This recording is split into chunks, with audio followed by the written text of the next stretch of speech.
Stories of the Buddha's Former Births. Book 3 Taikkanipada. 251. Samkappa Jataka. No archer, etc.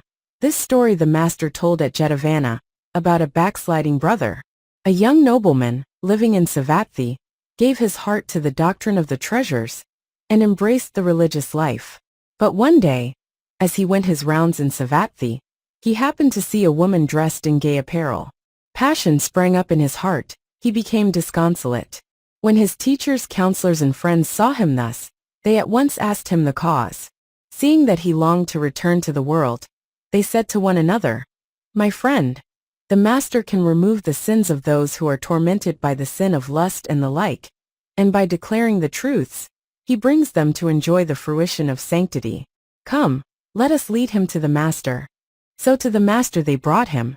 Said he, "Why do you bring me this youth against his will, brothers?" They told him the reason. "Is this true," he asked, "that you are a backslider, as they say?" He assented. The master asked the reason, and he recounted what had happened.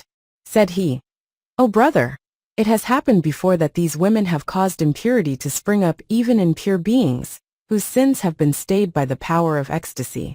Why should not vain men like you be defiled, when defilement comes even to the pure? Even men of the highest repute have fallen into dishonor. How much more the unpurified? Shall not the wind that shakes Mount Sinnaru also stir a heap of old leaves? This sin has troubled the enlightened Buddha himself, sitting on his throne, and shall it not trouble such an one as you?" And at their request he told them an old world tale. Once upon a time, when Brahmadatta was king of Benares, the Bodhisattva was born into a great Brahmin family, which had wealth to the amount of 800 millions of money. He grew up, and received his education at Takasila, and returned to Benares. There he married a wife, and on his parents' death, he performed their obsequies. Then, as he inspected his treasure, he reflected, "The treasure is still here, but they who gathered it are here no more." He was overcome with grief, and the sweat poured from his body. He lived a long time at home, and gave much in alms. He mastered his passions. Then he left his weeping friends, and went into the Himalayas, where he built a hut in a delightful spot, and lived upon the wild fruits and roots of the forest, which he found in his goings to and fro. Ere long he cultivated the faculties and the attainments, and lived a while in the bliss of joyous meditation. Then a thought came to him. He would go amongst mankind, to buy salt and seasoning. Thus his body would grow strong, and he would wander about on foot. "All that shall give alms to a virtuous man like me," thought he, "and greet me with respect, shall fill the heavenly regions." So down he came from Himalaya, and by, as he tramped onwards, he came to Benares at the time of the sun setting. He looked about for a place to bide in, and spied the royal park. "Here," said he, "is a place fit for retirement, here will I dwell." So he entered the park, and sat at the foot of a tree, and spent the night in the joy of meditation. Next day in the forenoon, having seen to his bodily needs, and adjusted his matted hair, his skin and robes of bark, he took up his alms bowl. All his senses were quiet, his pride was calmed. He bore himself nobly, looking no more than a plow's length before him. By the glory of his appearance, which was perfect in every way, he drew upon him the eyes of the world. In this fashion he entered the city, and begged from door to door, till he came to the king's palace. Now the king was upon his terrace, walking to and fro. He spied the Bodhisattva through a window. He was pleased with his bearing. "If," thought he, "there is such a thing as perfect quietude, it must be found in this man." So he sent one of his courtiers, bidding him fetch the ascetic. The man came up with a greeting, and took his alms bowl, saying, "The king sends for you, sir." "Noble friend," replied the Bodhisattva, "the king does not know me." "Then, sir, please remain here until I return." So he told the king what the beggar had said. Then said the king, "We have no confidential priest. Go fetch him." And at the same time he beckoned out of the window, calling to him, "Here, come in, sir." The Bodhisattva gave up his alms bowl to the courtier, and mounted upon the terrace. Then the king greeted him, and set him upon the king's couch, and offered him all the foods and meats prepared for himself. When he had eaten, he put a few questions to him, and the answers which were given pleased him ever more and more. so that with a word of respect he asked, "Good sir, where do you live? Whence did you come hither?" "I dwell in Himalaya, mighty king, and from Himalaya have I come." The king asked, "Why?" "In the rainy season, O king, we must seek a fixed abode." "Then," the king said, "abide here in my royal park. You shall not lack for the 4 things needful. I shall acquire the merit which leads to heaven." The promise was given, and having broken his fast he went with the Bodhisattva into the grounds, and caused a hut of leaves to be built there. A covered walk he had made, and prepared all the places for his living by night and by day. All the furniture and requisites for an anchorite's life he had brought, and bidding him be comfortable, he gave him in charge to the park keeper. For 12 years after this, the Bodhisattva had his dwelling in that place. Once it so happened that a frontier district rose in rebellion. The king desired to go himself to quell it. Calling his queen, he said, "Lady, either you or I must stay behind." "Why do you say that, my lord?" she asked. "For the sake of the good ascetic. I will not neglect him," said she. "Mine be it to attend upon the Holy Father. Do you go away without anxiety." So the king departed, and then the queen waited attentively upon the Bodhisattva. Now the king was gone. At the fixed season the Bodhisattva came. When it pleased him, he would come to the palace, and take his meal there. One day he tarried a long time. The queen had made ready all his food. She bathed and adorned herself, and prepared a low seat.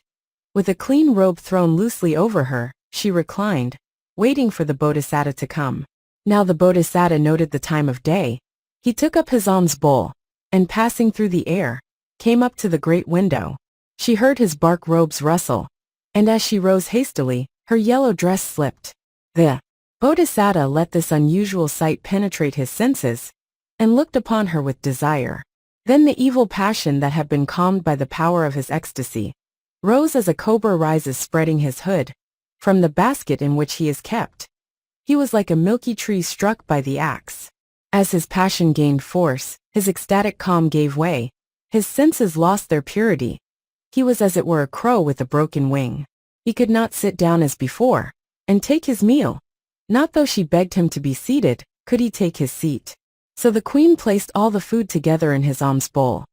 But that day he could not do as he used to do after his meal, and go out of the window through the air. Taking the food, he went down by the great staircase, and so into the grove. When he came there, he could eat nothing. He set down the food at the foot of his bench, murmuring, "What a woman! Lovely hands, lovely feet! What a waist, what thighs!" and so forth. Thus he lay for 7 days. The food all went bad, and was covered with a cloud of black flies. Then the king returned, having reduced his frontier to order. The city was all decorated. He went round it in solemn procession, keeping it always on the right, and then proceeded to the palace. Next he entered the grove, wishing to see the Bodhisattva.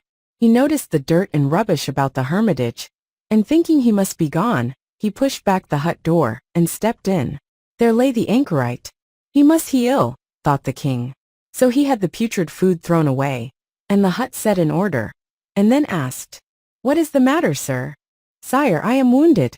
Then the king thought, "I suppose my enemies must have done this. They could not get a chance at me, so they determined to do a mischief to what I love." So he turned him over, looking for the wound, but no wound could he see. Then he asked, "Where's the place, sir?" "No one has hurt me," replied the Bodhisattva. "Only I have wounded my own heart." And he rose, and sat upon a seat, and repeated the following verses. No archer drew an arrow to his ear. To deal this wound, no feathered shaft is here. Plucked from a peacock's wing and decked out fine, by skillful fletchers. 'Tis this heart of mine, once cleansed from passion by my own firm will, and keen intelligence which through desire hath dealt the wound that bids me fair to kill, and burns through all the limbs of me like fire. I see no wound from which the blood might flow. My own heart's folly, 'tis that pierces so. Thus did the Bodhisattva explain matters to the king by these 3 stanzas. Then he made the king retire from the hut, and induced the mystic trance. And so he recovered his interrupted ecstasy. Then he left the hut, and sitting in the air, exhorted the king. After this the declared that he would go up to Himalaya. The king would have dissuaded him, but he said, "O king, See what humiliation has come upon me while I dwelt here. I cannot live here." And although the king entreated him, he uprose in the air, and departed to Himalaya, where he abode his life long, and then went to Brahma's world. When the master had ended this discourse, he declared the truths and identified the birth. At the conclusion of the truths, the backsliding brother became a saint, and some entered the first path, some the second, and some the third. Amanda was the king, and I was the hermit.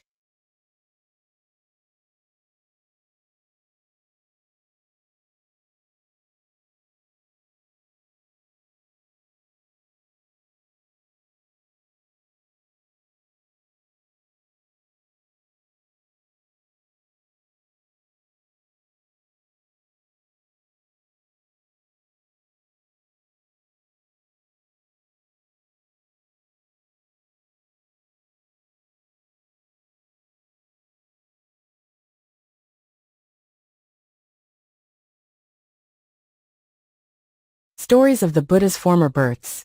Book 3 Taikinipita. 252. Tila Mutthi Jataka. Now I bethink me, etc. This story the master told in Jetavana, about a passionate man. We learned that there was a brother who was full of bitterness.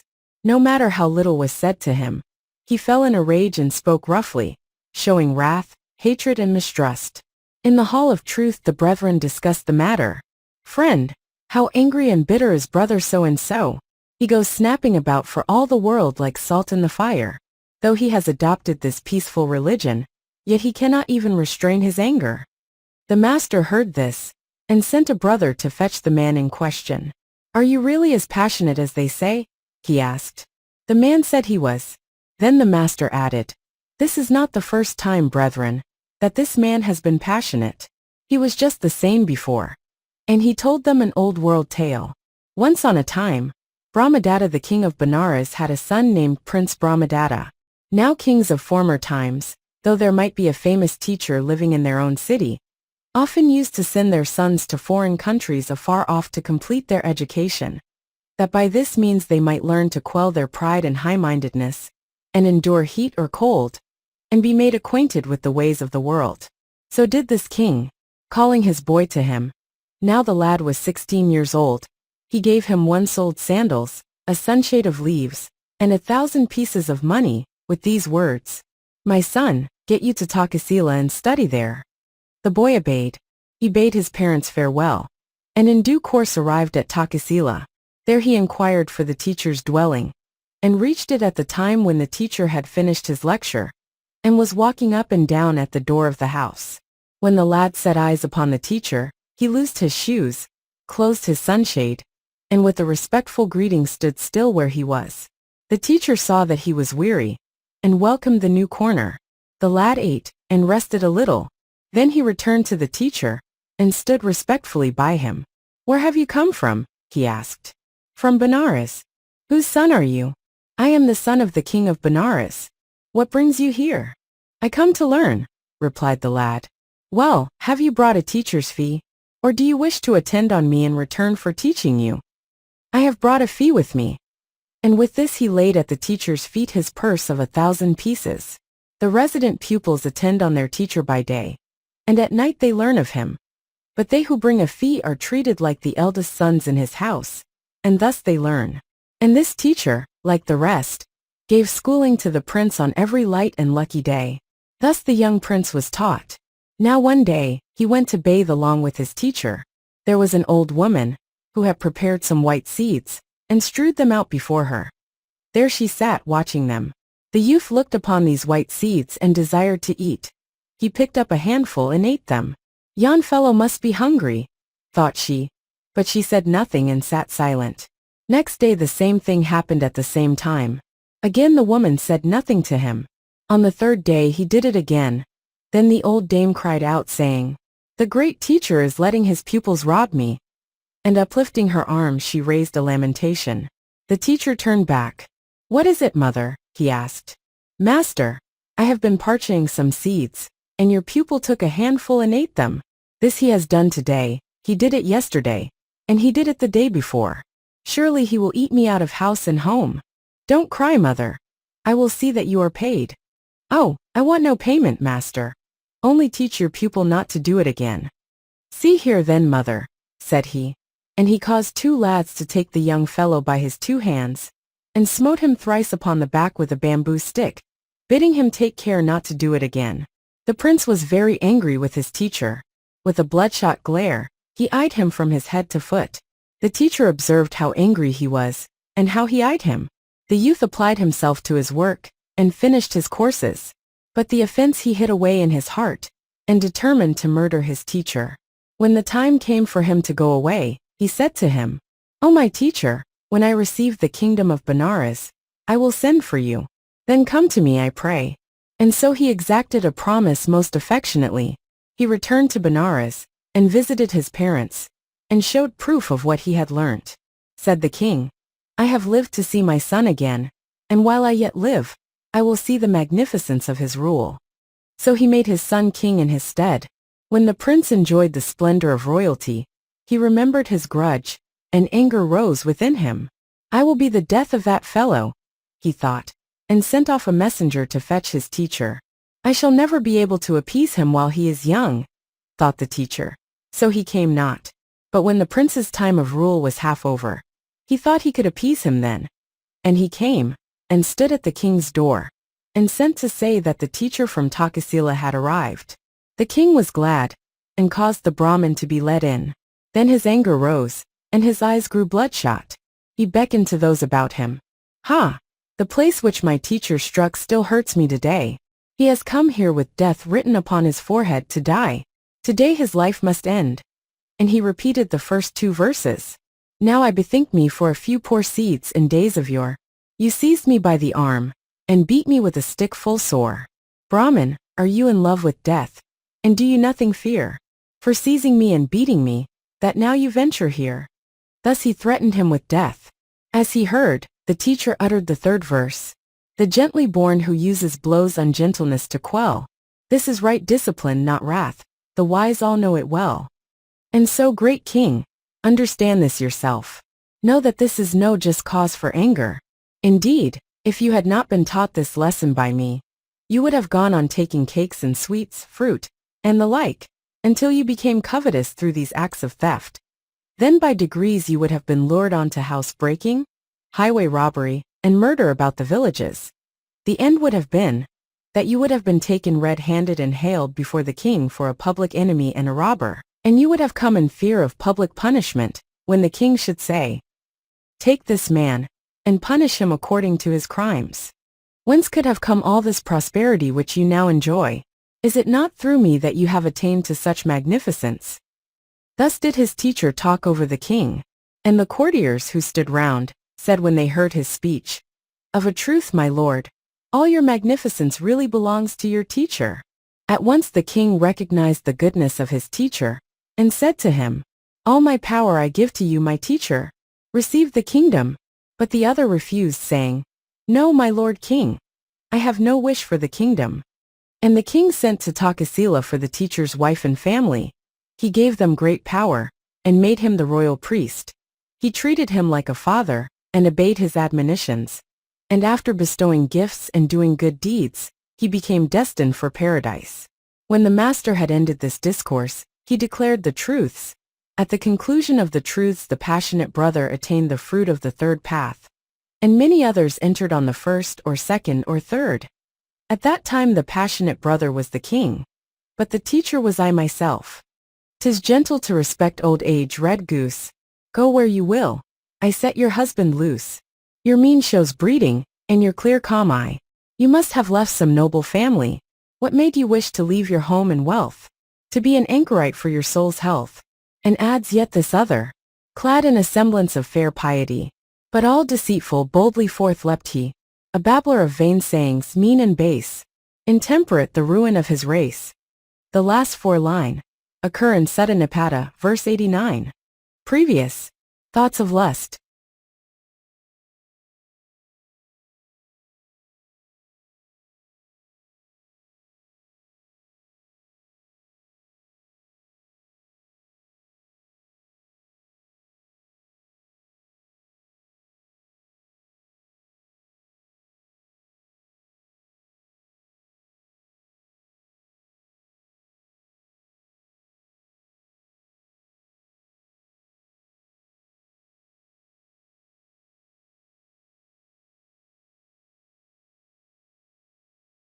Stories of the Buddha's Former Births. Book 3 Taikanippada. 253, Mani-Kantha Jataka. Rich food and drink, etc. This story the master told while he was dwelling at the shrine of Agalava, near Alavi, about the rules for building cells. Some brethren who lived in Alavi were begging from all quarters the materials for houses, which they were getting made for themselves. They were forever dinning and dunning. Give us a man, give us somebody to do servant's work, and so forth. Everybody was annoyed at this begging and solicitation. So much annoyed were they, that at sight of these brethren they were startled and scared away. It happened that the Reverend Father Mahakassapa entered Alavi, and traversed the place in quest of alms. The people, as soon as they saw the elder, ran away as before. After mealtime, having returned from his rounds, he summoned the brethren, and thus addressed them. Once Alavi was a capital place for alms. Why is it so poor now? They told him the reason. Now the Blessed One was at the time dwelling at the Agalava shrine. To the Blessed One came the elder, and told him all about it. The master convened the brethren touching this matter. I hear, said he, that you are building houses and worrying everybody for help. Is this true? They said it was. Then the master rebuked them, adding these words. Even in the serpent world, brethren, full as it is of the 7 precious stones, this kind of begging is distasteful to the serpents. How much more to men, from whom it is as hard to get a rupee as it is to skin a flint? And he told an old world tale. Once upon a time, when Brahmadatta reigned in Benares, the Bodhisattva was born as a rich Brahmin's son. When he was old enough to run about, his mother gave birth to another wise being. Both the brothers, when they grew up, were so deeply pained at their parents' death, that they became anchorites, and dwelt in leaf huts, which they made them at a bend of the Ganges river. The elder had his lodge by the upper Ganges, and the younger by the lower river. One day, a serpent king, his name was Mani-Kantha, or Jewel Throat, left his dwelling place, and taking the shape of a man, walked along the river bank until he came to the younger brother's hermitage. He greeted the owner, and sat down at one side. They conversed pleasantly together, and such friends did they become, that there was no living apart for them. Often and often came Jewel Throat to visit the younger recluse, and sat talking and chatting. And when he left, so much did he love the man, he put off his shape, and encircled the ascetic with snake's folds, and embraced him, with his great hood upon his head. There he lay a little, till his affection was satisfied. Then he let go his friend's body, and bidding him farewell, returned to his own place. For fear of him, the hermit grew thin. He became squalid, lost his color, grew yellower and yellower, and the veins stood out upon his skin. It happened one day that he paid a visit to his brother. Why, brother, said he, what makes you thin? How did you lose your color? Why are you so yellow? And why do your veins stand out like this upon your skin? The other told him all about it. Come tell me, said the first. Do you like him to come or not? No, I don't. Well, what ornament does the Serpent King wear when he visits you? A precious jewel. Very well. When he comes again, before he has time to sit down, ask him to give you the jewel. Then he will depart without embracing you in his snaky folds. Next day stand at your door, and ask him for it there. And on the third ask him just as he emerges from the river. He will never visit you again. The younger promised so to do, and returned to his hut. On the morrow, when the serpent had come, as he stood there the hermit cried, Give me your beautiful jewel. The serpent hurried away without sitting down. On the day following, the hermit stalled at his door, and called out as the serpent came, You would not give me your jewel yesterday. Now today you must. And the serpent slipped off without entering the hut. On the third day, the man called out just as the serpent was emerging from the water, This is the third day that I have asked you for it. Come, give this jewel to me. And the serpent, speaking from his place in the water, refused, in the words of these 2 stanzas. Rich food and drink in plenty I can have, by means of this fine jewel which you crave. You ask too much, the gem I will not give, nor visit you again while I shall live. Like lads who wait with tempered sword in hand, you scare me as my jewel you demand. You ask too much, the gem I will not give, nor ever visit you while I shall live. With these words, the king of the serpents plunged beneath the water, and went to his own place, never to return. Then the ascetic, not seeing his beautiful serpent king again, became thinner and thinner still.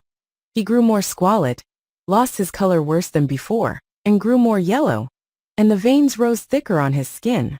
The elder brother thought he would go and see how his brother was getting on. He paid him a visit, and found him yellower than he had been before. "Why, how is this?" "Worse than ever," said he.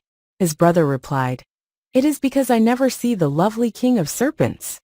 "This hermit," said the elder, on hearing his answer, "cannot live without his serpent king." And he repeated the third verse, "Importune not a man whose love you prize, for begging makes you hateful in his eyes." The Brahmin begged the serpent's gem so sore. He disappeared and never came back more. Then he counseled his brother not to grieve, and with this consolation, left him and returned to his own hermitage. And after that the two brothers cultivated the faculties and the attainments, and became destined for the heaven of Brahma. The master added, "Thus, brethren, even in the world of serpents, where are the 7 precious stones in plenty, begging is disliked by the serpents. How much more by men?" And after teaching them this lesson, he identified the birth. At that time, Ananda was the younger brother, but the elder was I myself.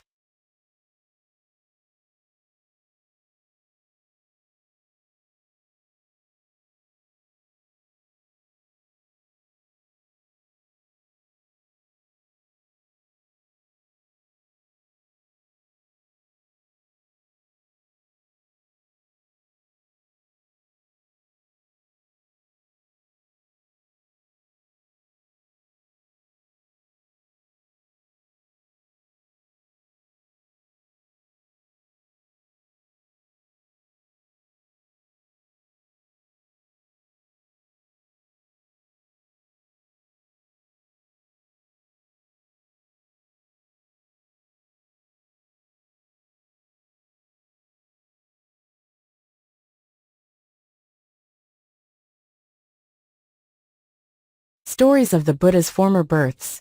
Book 3 Taikkanipada. 254. Kundaka-Kucchi-Sindhava Jataka. Grass in the scum of gruel, etc. This story the master told at Jetavana about the elder Sariputta. It once fell out that the Buddha had been spending the rainy season in Savatthi, and afterwards had been on alms pilgrimage. On his return, the inhabitants determined to welcome his homecoming, and they made their gifts to the Buddha and his following. They posted the clerk who used to sound the call for preaching, to distribute the brethren amongst all comers, according to the number they wished to provide for. There was one poor old woman, who had prepared one portion. The brethren were assigned, some to this giver, some to that. At sunrise, the poor woman came to the clerk, and said, "Give a brother to me." He answered, "I have already distributed them all, but Elder Sariputta is still in the monastery, and you may give your portion to him." At this she was delighted, and waited by the gate of Jetavana until the elder came out. She gave him greeting, took his bowl from his hand, and leading him to her house, offered him a seat. Many pious families heard a rumor that some old woman had got Sariputta to sit down at her door. Amongst those who heard it was King Pasenadi the Kosala. He at once sent her food of all sorts, together with a garment and a purse of 1,000 pieces, with the request, "Let her who is entertaining the priest put on this robe, and spend this money, and thus entertain the elder." As the king did, so did Anathapindika, the younger Anathapindika, the lay sister Vasaka, a great lady. All sent the same. Other families sent 100, 200 or so, as their means allowed. Thus in a single day the old woman got as much as 100,000 pieces of money. Our elder drank the broth which she gave him, and ate her food, and the rice that she cooked. Then he thanked her, and so edified her that she was converted. Then he returned to the monastery. In the hall of truth, the brethren discussed the elder's goodness. "Friend, the captain of the faith has rescued an old housewife from poverty. He has been her mainstay. The food she offered he did not disdain to eat." The master entered, and asked what they were talking of now as they sat together. They told him, and he said, "This is not the first time, brethren, that Sariputta has been the refuge of this old woman, nor the first time he did not disdain to eat the food she offered. He did the same before." And he told an old world tale. It happened once upon a time, when Brahmadatta was king of Benares, that the Bodhisattva was born into a trader's family in the northern province. 500 people of that country, horse dealers, used to convey horses to Benares and sell them there. Now a certain dealer took the road to Benares with 500 horses for sale. On this road, not far off Benares, there is a town, where had formerly lived a rich merchant. A vast dwelling once was his, but his family had gradually gone down in the world, and only one old woman was left, who lived in the family house. The dealer took up his lodging for a certain hire in that house, and kept his horses hard by. On that very day, as luck would have it, a thoroughbred mare of his fold. He tarried 2 or 3 days, and then taking his horses with him, went off to visit the king. Thereat the old woman asked him for the hire of the house. "All right, mother, I'll pay you," said he. "When you pay me, my son," she said then, "give me this foal, and deduct its value from the hire." The dealer did as she asked and went his way. The woman loved the foal like a son, and she fed him upon parched rice drippings, on broken meats and grass. Some time after, the Bodhisattva, on his way with 500 horses, took lodging in this house. But the horses scented this high-bred foal, that fed on red rice powder, and not one of them would enter the place. Then said the Bodhisattva to the dame, "There seems to be some horse in the place, mother?" "Oh, my son, the only horse there is a young foal which I keep here as tenderly as it were my son." "Where is he, mother?" "Gone out to graze." "When will he return?" "Oh, he'll soon come back." The Bodhisattva kept the horses without, and sat down to wait until the foal should come in. And soon the foal returned from his walk. When he set eyes on the fine foal with his belly full of rice powder, the Bodhisattva noted his marks, and thought he, "This is a priceless thoroughbred. I must buy him of the old woman." By this time the foal had entered the house, and gone to his own stable. At once all the horses were able to go in too. There abode the Bodhisattva for a few days, and attended to his horses. Then as he made to go, "Mother," said he to the old woman, "let me buy this foal of you." "What are you saying? One mustn't sell one's own foster child." "What do you give him to eat, mother?" "Rice boiled and rice gruel and parched rice, broken meats and grass, and rice broth to drink." "Well, mother, if I get him, I'll feed him on the daintiest of fare. When he stands he shall have a cloth awning spread over him. I will give him a carpet to stand on." "Will you, my son? Then take this child of mine, and go, and may he be happy." And the Bodhisattva paid a separate price for the foal's 4 feet, for his tail and for his head. 6 purses of 1,000 pieces of money he laid down, 1 for each. And he caused the dame to robe herself in a new dress, and decked her with ornaments, and set her in front of the foal. And the foal opened his eyes, and looked upon his mother, and shed tears. She stroked his back and said, "I have received the recompense for what I have done for thee. Go, my son." And then he departed. Next day the Bodhisattva thought he would make trial of the foal, whether he knew his own power or no. So after preparing common food, he caused red rice gruel to be poured out, presented to him in a bucket. But this he could not swallow, and refused to touch any such food. Then the Bodhisattva, to test him, uttered the first verse. "Grass and the scum of gruel you thought good in former times, why don't you eat your food?" On hearing which, the foal answered with the 2 other couplets following. "When people do not know one's birth and breed, rice scum is good enough to serve one's need. But I am chief of steeds, as you are ware. Therefore from you I will not take this fare." Then answered the Bodhisattva, "I did this to try you, do not be angry."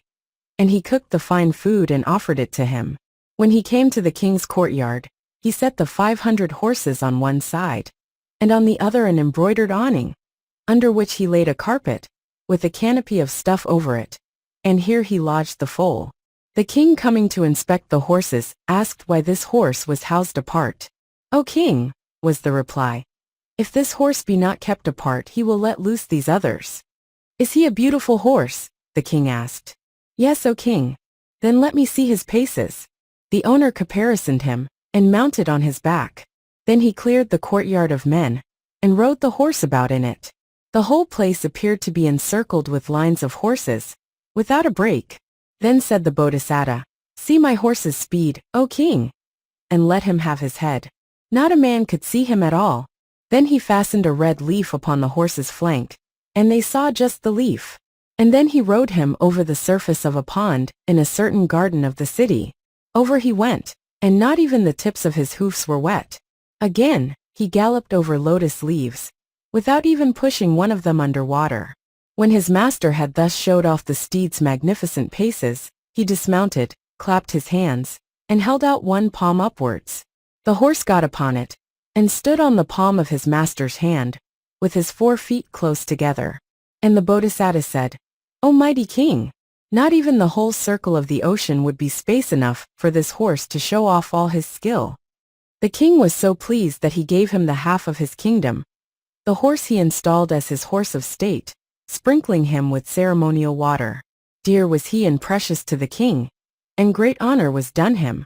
And his dwelling place was made like the chamber where the king dwelt, all beautiful. The floor was sprinkled with all the 4 manners of perfumes. The walls were hung with wreaths of flowers and frequent garlands. Up in the roof was an awning of cloth spangled with golden stars. It was all like a lovely pavilion round about. A lamp of scented oil burnt always, and in the retiring closet was set a golden jar. His food was always fit for a king, and after he came there, the lordship over all India came into this king's hand. And the king did good deeds and almsgiving according to the Bodhisattva's admonition, and became destined for paradise. When the master had ended this discourse, he declared the truths and identified the birth. Now at the conclusion of the truths many entered the first path, or the second or the third. At that time the old woman was the same, Sariputta was the thoroughbred, Ananda was the king, and the horse dealer was I myself.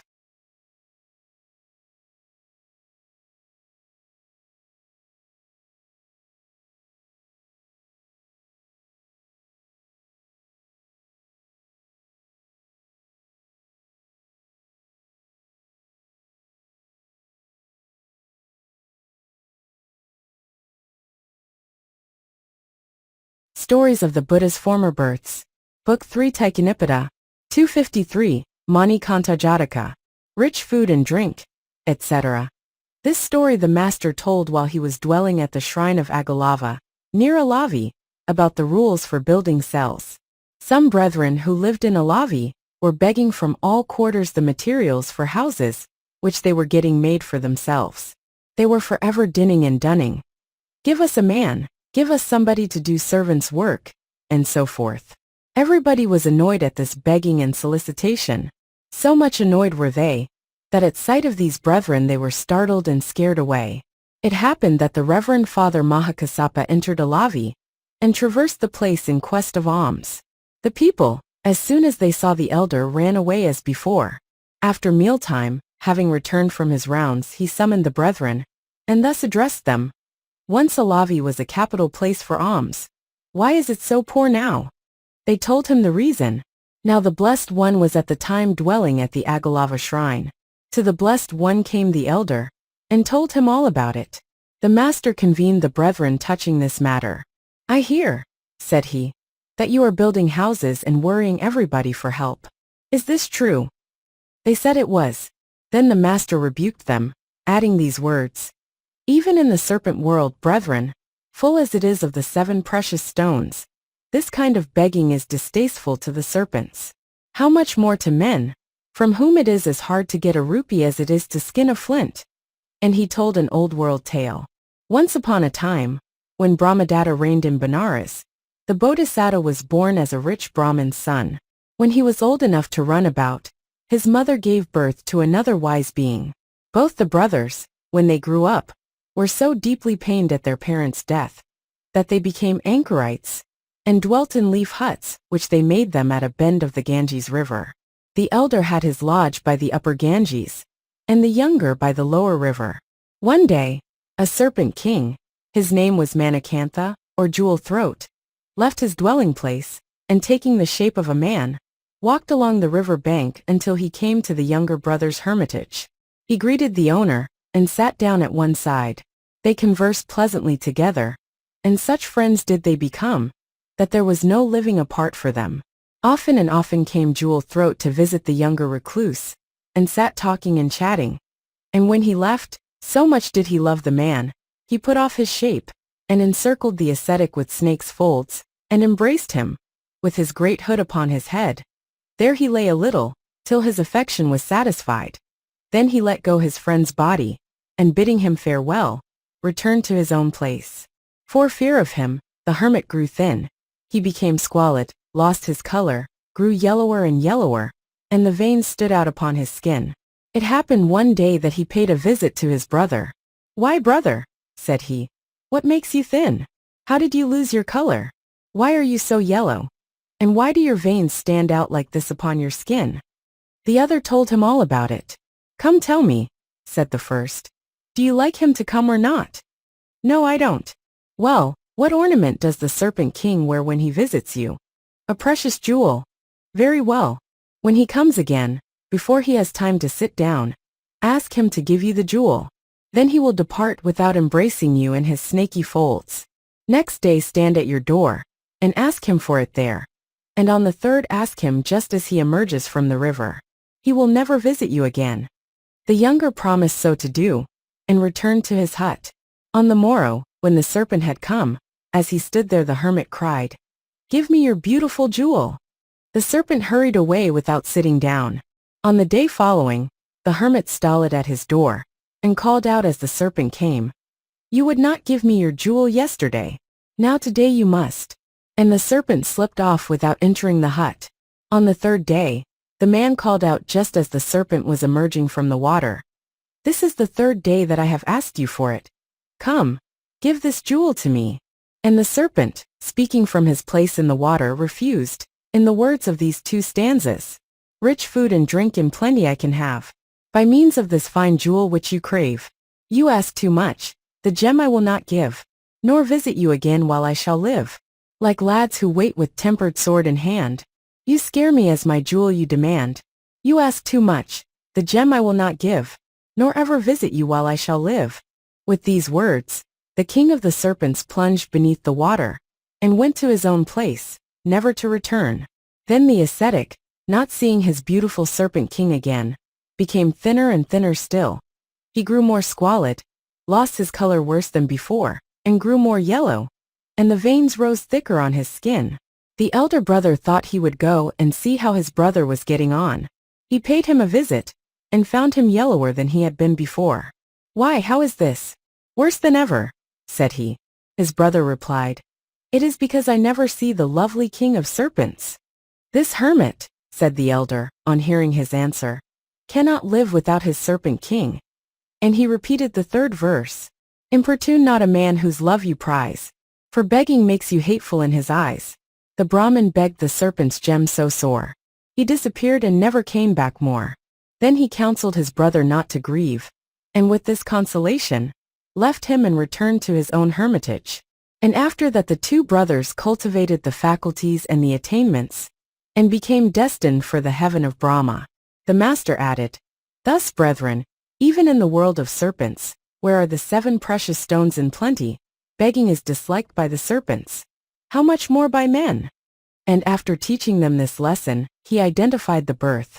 At that time, Ananda was the younger brother, but the elder was I myself.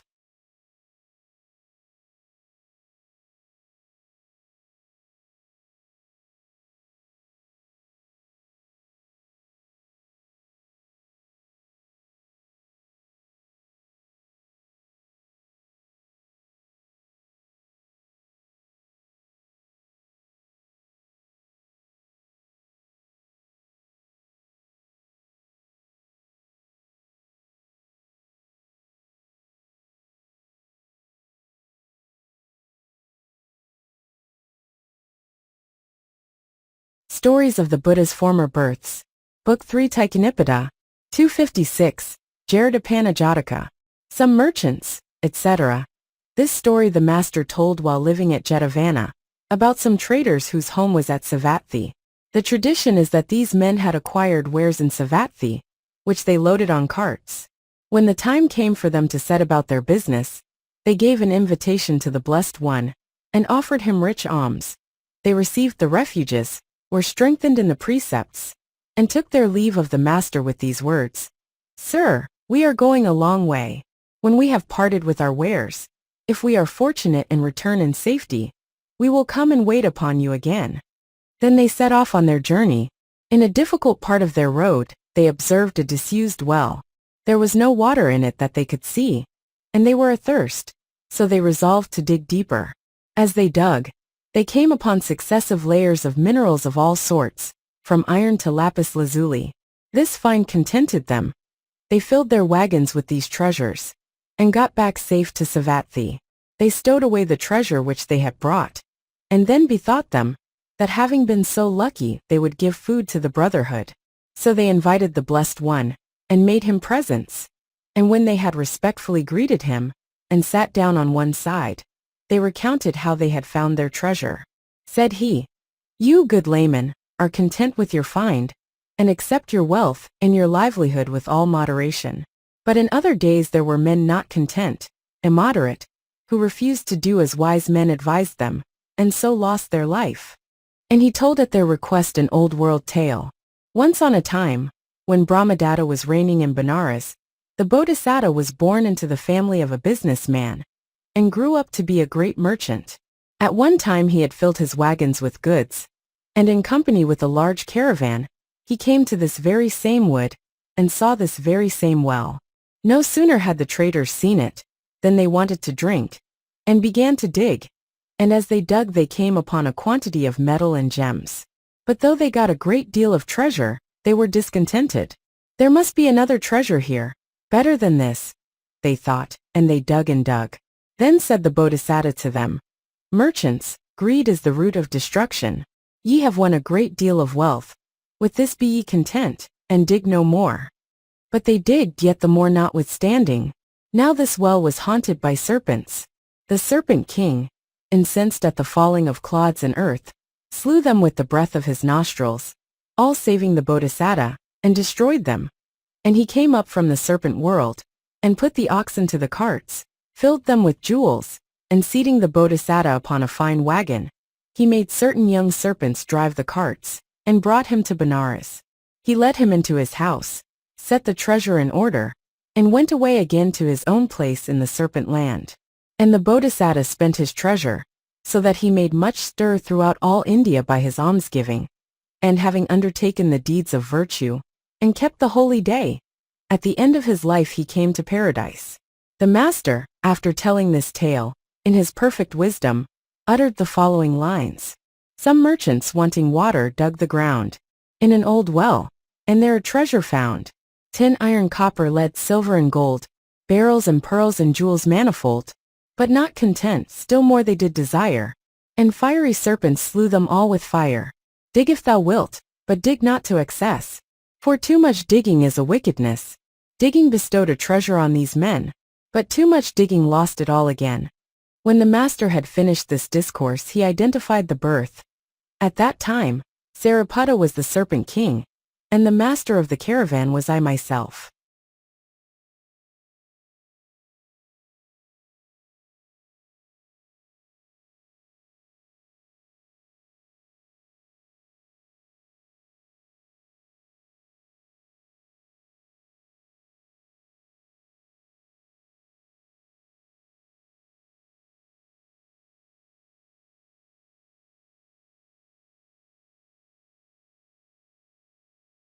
Stories of the Buddha's Former Births.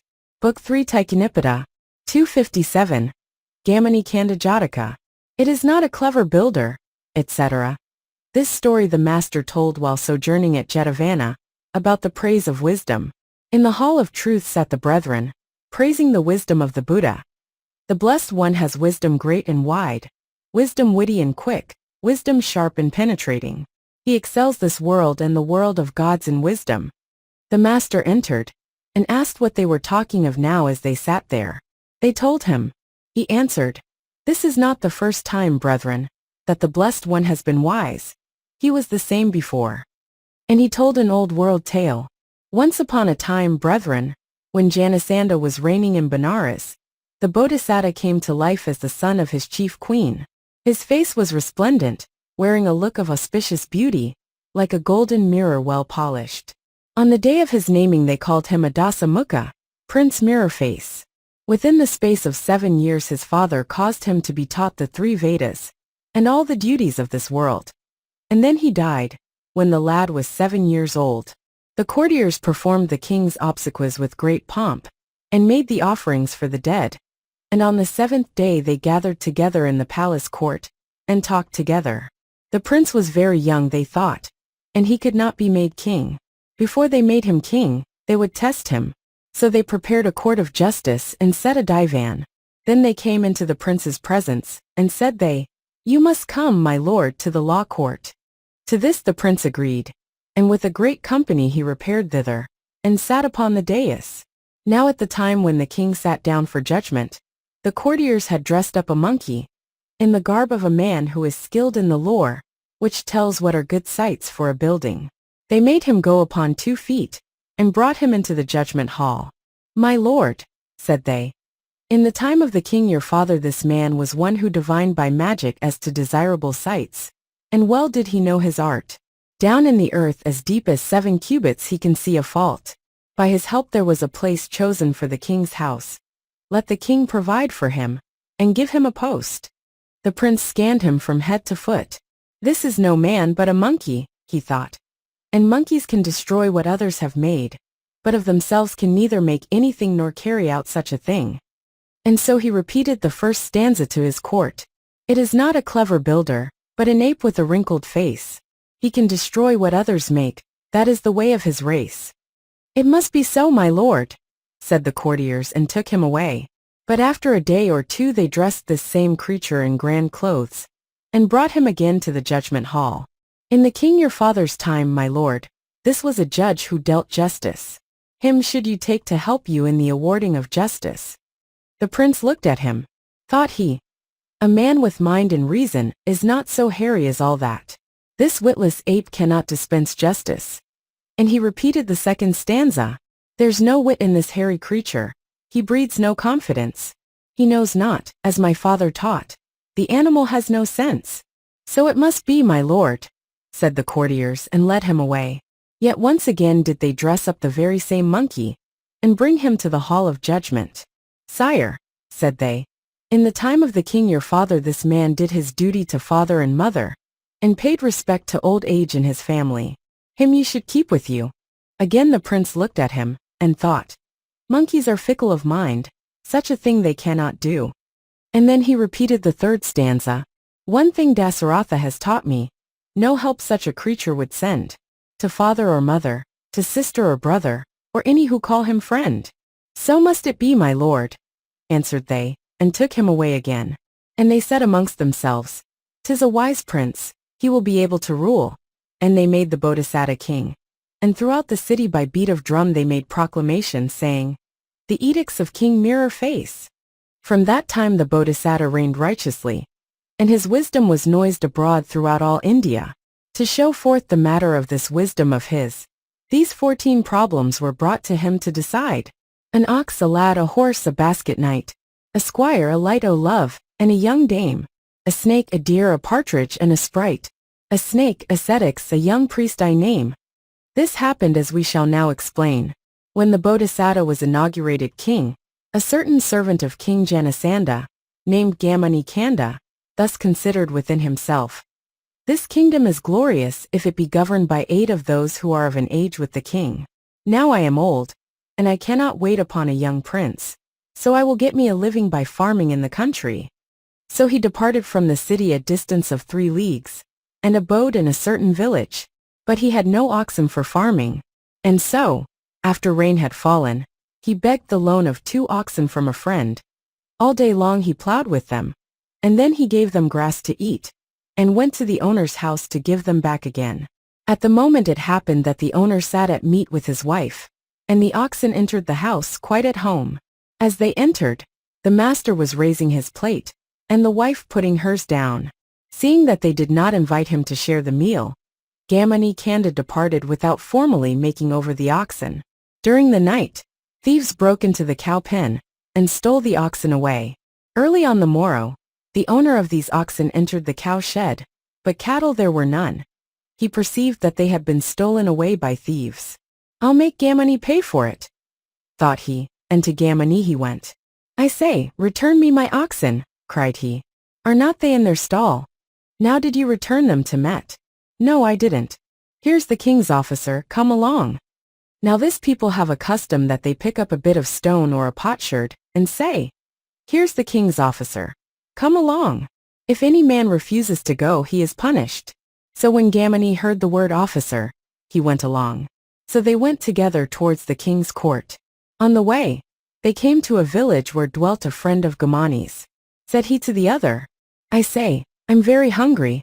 Wait here till I go in and get me something to eat." And he entered his friend's house. But his friend was not at home. The wife said, "Sir, there is nothing cooked. Wait but a moment.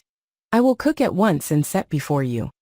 She climbed a ladder to the grain store, and in her haste she fell to the ground. And as she was 7 months gone with child, a miscarriage followed. At that moment, in came the husband, and saw what had happened. "You have struck my wife," cried he, "and brought her labor upon her untimely. Here's a king's officer for you, come along." And he carried him off. After this they went on, the two of them, with Gamani between. As they went, there was a horse at a village gate, and the groom could not stop it, but it ran along with them. The horsekeeper called out to Gamani, "Uncle Kanda Gamani, hit the horse with something, and head him back." Gallard picked up a stone, and threw it at the horse. The stone struck his foot, and broke it like the stalk of a castor oil plant. Then the man cried, "Oh, you've broken my horse's leg. Here's a king's officer for you." And he laid hold of him. Gamani was thus 3 men's prisoner. As they led him along, he thought, "These people will denounce me to the king. I can't pay for the oxen, much less the fine for causing an untimely birth. And then where shall I get the price of the horse? I were better dead." So as they went along, he saw a wood hard by the road, and in it a hill with a precipice on one side of it. In the shadow of it were 2 basket makers, father and son, weaving a mat. Said Gamani, "I say, I want to retire for a moment. Wait here, while I go aside." And with these words he climbed the hill, and threw himself down the precipice. He fell upon the back of the elder basket maker, and killed him on the spot. Gamani got up and stood still. "Ah, you villain! You've murdered my father!" cried the younger basket maker. "Here's the king's officer." He seized Gamani's hands and came out of the thicket. "What's this?" asked the others. "The villain has murdered my father." So on they went, the 4 of them, with Gamani in the middle. They came to the gate of another village. The headman was there, who hailed Gamani. "Uncle Kanda, whither away?" "To see the king," says Gamani. "Oh, indeed, to see the king. I want to send him a message. Will you take it?" "Yes, that I will." "Well, I am usually handsome, rich, honored, and healthy, but now I am miserable and have the jaundice too.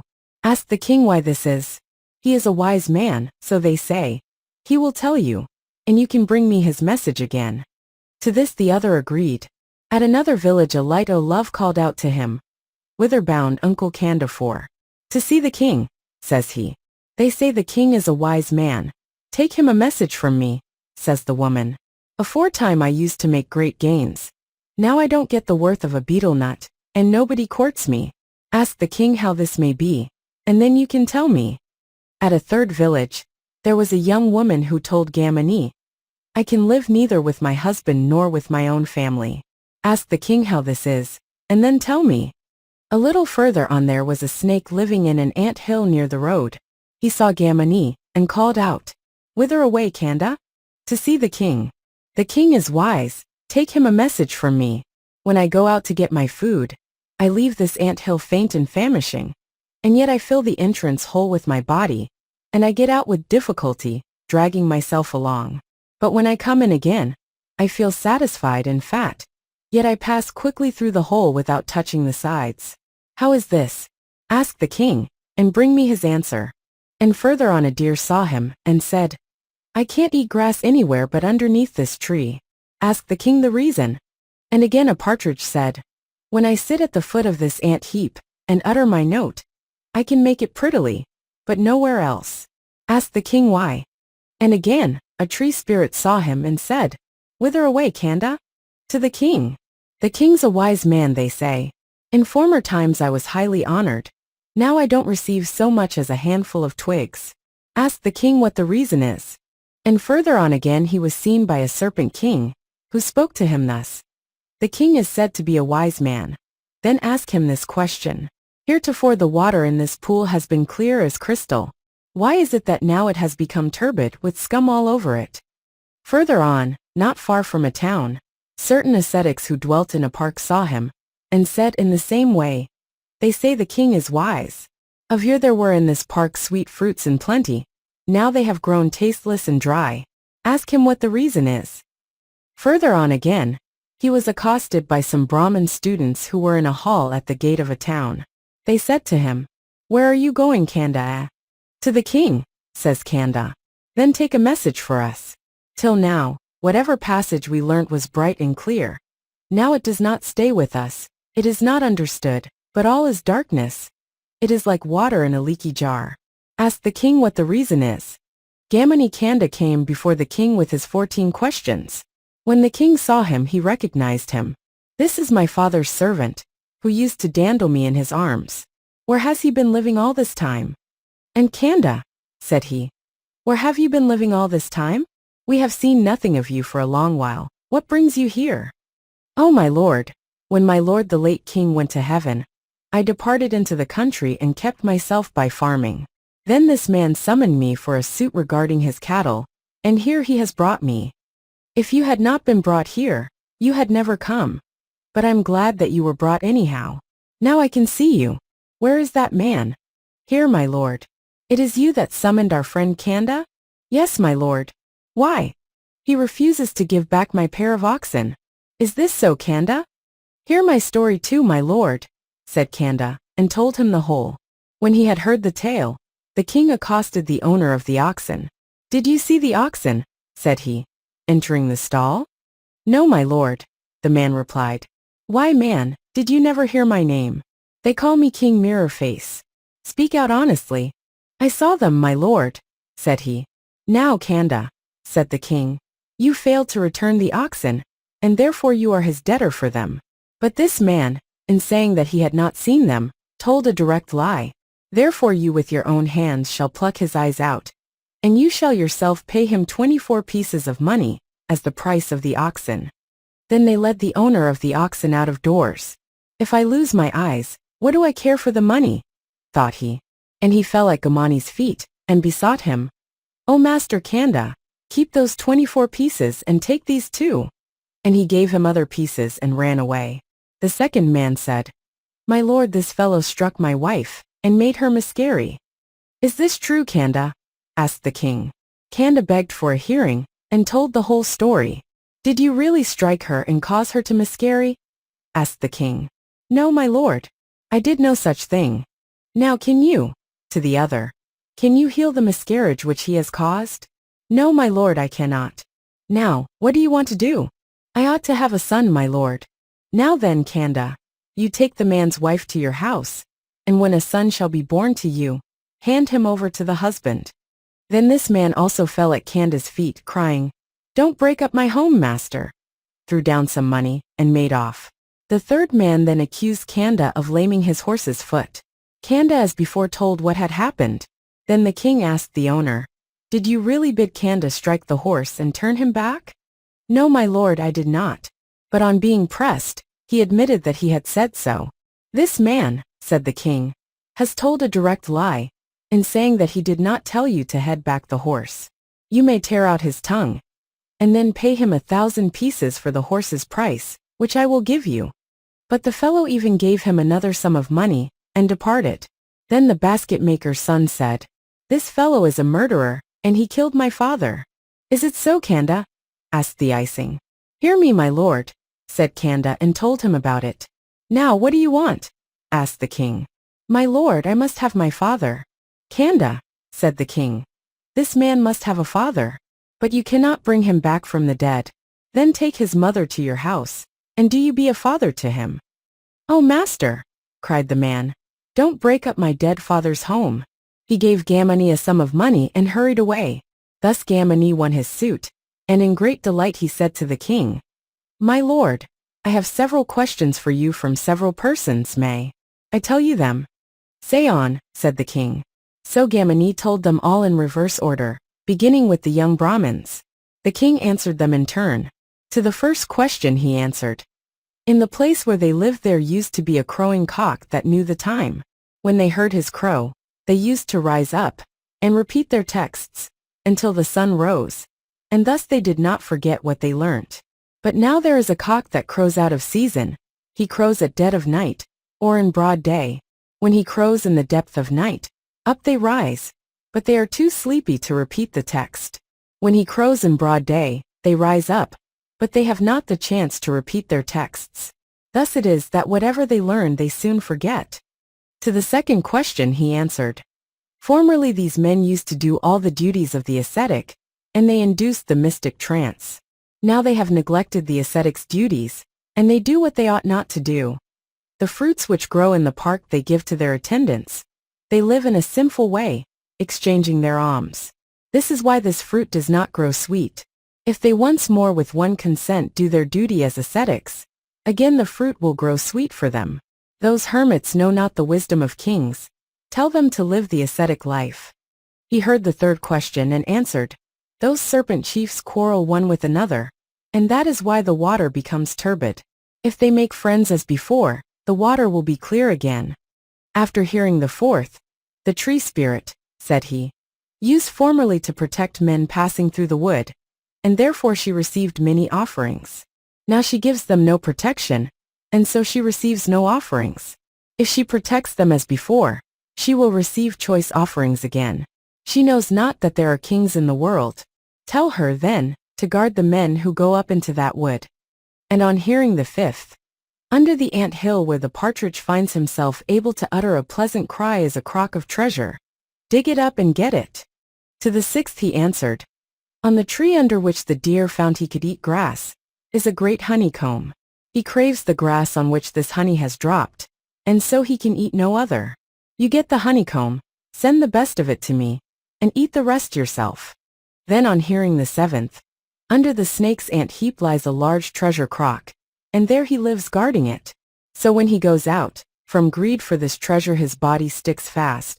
But after he has fed, his desire for the treasure prevents his body from sticking, and he goes in quickly and easily. Dig up the treasure and keep it. Then he replied to the eighth question. Between the villages where dwell the young woman's husband and her parents lives a lover of hers in a certain house. She remembers him, and her desire is toward him. Therefore she cannot stay in her husband's house, but says she will go and see her parents. And on the way she stays a few days with her lover. When she has been at home a few days, again she remembers him, and saying she will return to her husband, she goes again to her lover. Go, tell her there are kings in the land. Say, she must dwell with her husband, and if she will not, let her have a care. The king will cause her to be seized, and she shall die.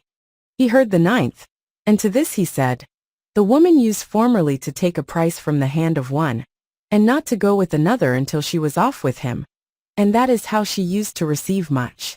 Now she has changed her manner, and without leave of the first she goes with the last, so that she receives nothing, and none seek after her. If she keeps to her old custom, it will be as it was before. Tell her that she should keep to that. On hearing the tenth he replied, that village headman used once to deal justice indifferently, so that men were pleased and delighted with him. And in their delight they gave him many a present. This is what made him handsome, rich and honored. Now he loves to take bribes, and his judgment is not fair. So he is poor and miserable and jaundiced. If he judges once again with righteousness, he will be again as he was before. He knows not that there are kings in the land. Tell him that he must use justice in giving judgment. And Gamani-Canda told all these messages, as they were told to him. And the king, having resolved all these questions by his wisdom, like Buddha omniscient, gave rich presents to Gamani-Canda. And the village where Canda dwelt he gave to him, as a Brahmin's gift, and let him go. Canda went out of the city, and told the king's answer to the Brahmin youths, and the ascetics, to the serpent and to the tree spirit. He took the treasure from the place where the partridge sat, and from the tree beneath which the deer did eat. He took the honeycomb, and sent honey to the king. He broke into the snake's ant hill, and gathered the treasure out of it. And to the young woman, and the light, O love. And the village headman he said even as the king had told him.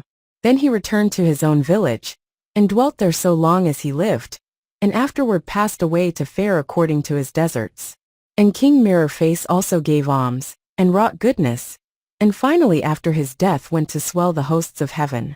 When the master had ended this discourse, to show that not now only is the Blessed One wise, but wise he was before, he declared the truths, and identified the birth. Now at the conclusion of the truths many persons entered on the first path, or the second, or the third, or the fourth. At that time Ananda was Gamani-Canda, but King Mirror-Face was I myself.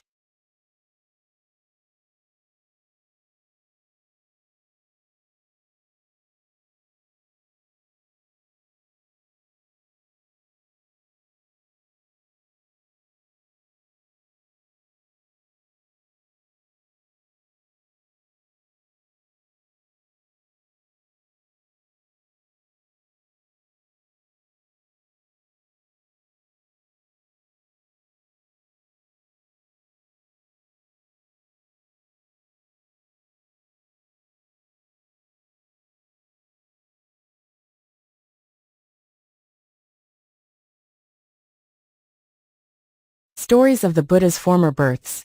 Book 3 Tiritavaccha, 258, Mandhatu Jataka. Wherever sun and moon, etc. This story the master told during a stay at Jarudapana, about a backsliding brother. We are told that this brother, in traversing Savatthi for his alms, saw a finely dressed woman, and fell in love with her. Then the brethren led him to the hall of truth, and informed the master that he was a backslider. The master asked whether it were true, and was answered yes it was. Brother, said the master, when will you ever satisfy this lust, even while you are a householder? Such lust is as deep as the ocean, nothing can satisfy it. In former days there have been supreme monarchs, who attended by their retinue of men held sway over the 4 great continents encircled by 2,000 isles, ruling even in the heaven of the 4 great kings, even when they were kings of the gods in the heaven of the 33, even in the abode of the 36 Sakas. Even these failed to satisfy their lust, and died before they could do so. When will you be able to satisfy it? And he told an old world tale. Long ago, in the early ages of the world, there lived a king named Mahasamada, and he had a son Roha, who had a son Viraroja, who had a son Kalyana, who had a son Varakalayana, and Varakalayana had a son named Upasitha, and Upasitha had a son Mandhata. Mandhata was endowed with the 7 precious things, and the 4 supernatural powers, and he was a great monarch. When he clenched his left hand, and then touched it with his right, there fell a rain of 7 kinds of jewels, knee-deep, as though a celestial rain cloud had arisen in the sky. So wondrous a man was he. 84,000 years he was a prince, the same number he took some share in ruling the kingdom, and even so many years he ruled as supreme king. His life lasted for countless ages. One day, he could not satisfy some desire, so he showed signs of discontent. Why are you cast down, my lord? The courtiers asked him. When the power of my merit is considered, what is this kingdom? Which place seems worth desiring? Heaven, my lord. So rolling along the wheel of empire, with his suite, he went to the heaven of the 4 great kings. The 4 kings, with a great throng of gods, came to meet him in state, bearing celestial flowers and perfumes, and having escorted him into their heaven, gave him rule over it. There he reigned in state, and a long time went by, but not there either could he satisfy his craving, and so he began to look sick with discontent. Why, mighty king, said the 4 monarchs, are you unsatisfied? And the king replied, what place is more lovely than this heaven? They answered, my lord, we are like servants. The heaven of the 33 is more lovely than this. Mandhata set the wheel of empire a-rolling, and with his court all round him turned his face to the heaven of the 33. And Saka, king of the gods, bearing celestial flowers and perfumes, in the midst of a great throng of gods, came to meet him in state, and taking charge of him showed him the way he should go. At the time when the king was marching amidst the throng of gods, his eldest son took the wheel of empire, and descending to the paths of men, came to his own city. Saka led Mandhata into the heaven of the 33, and gave him the half of his own kingdom. After that the two of them ruled together. Time went on, until Saka had lived for 60 times in 100,000 years, and 30 millions of years, then was born on earth again. Another Saka grew up, and he too reigned, and lived his life, and was born on earth. In this way 36 Sakas followed one after another. Still Mandhatu reigned with his crowd of courtiers round him. As time went on, the force of his passion and desire grew stronger and stronger. "What is half a realm to me?" said he in his heart. "I will kill Saka and reign alone." But kill Saka he could not. This desire and greed of his was the root of his misfortune. The power of his life began to wane. Old age seized upon him. But a human body does not disintegrate in heaven. So from heaven he fell, and descended in a park. The gardener made known his coming to the royal family. They came and appointed him a resting place in the park. There lay the king in lassitude and weariness. The courtiers asked him, "My lord, what word shall we take from you?" "Take from me," quoth he, "this message to the people. Mandhatu, king of kings, having ruled supreme over the 4 quarters of the globe, with all the 2,000 islands round about, for a long time having reigned over the people of the 4 great kings, having been king of heaven during the lifetime of 36 Sakas, now lies dead." With these words he died, and went to fare according to his deserts.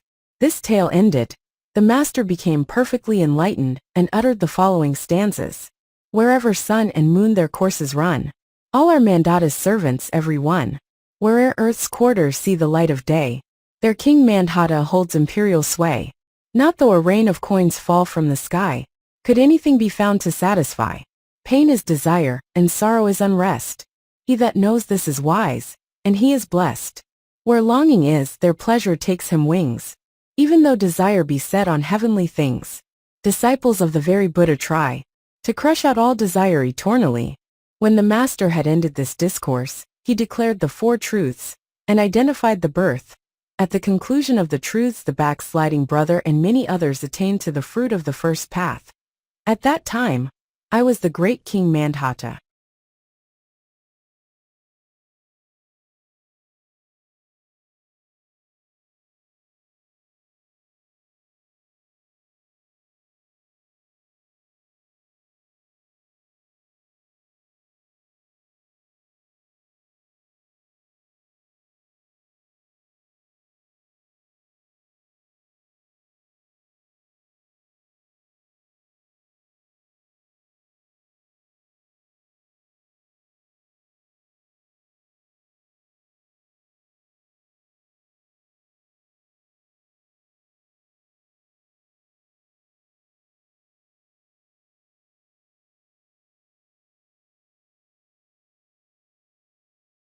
Stories of the Buddha's Former Births.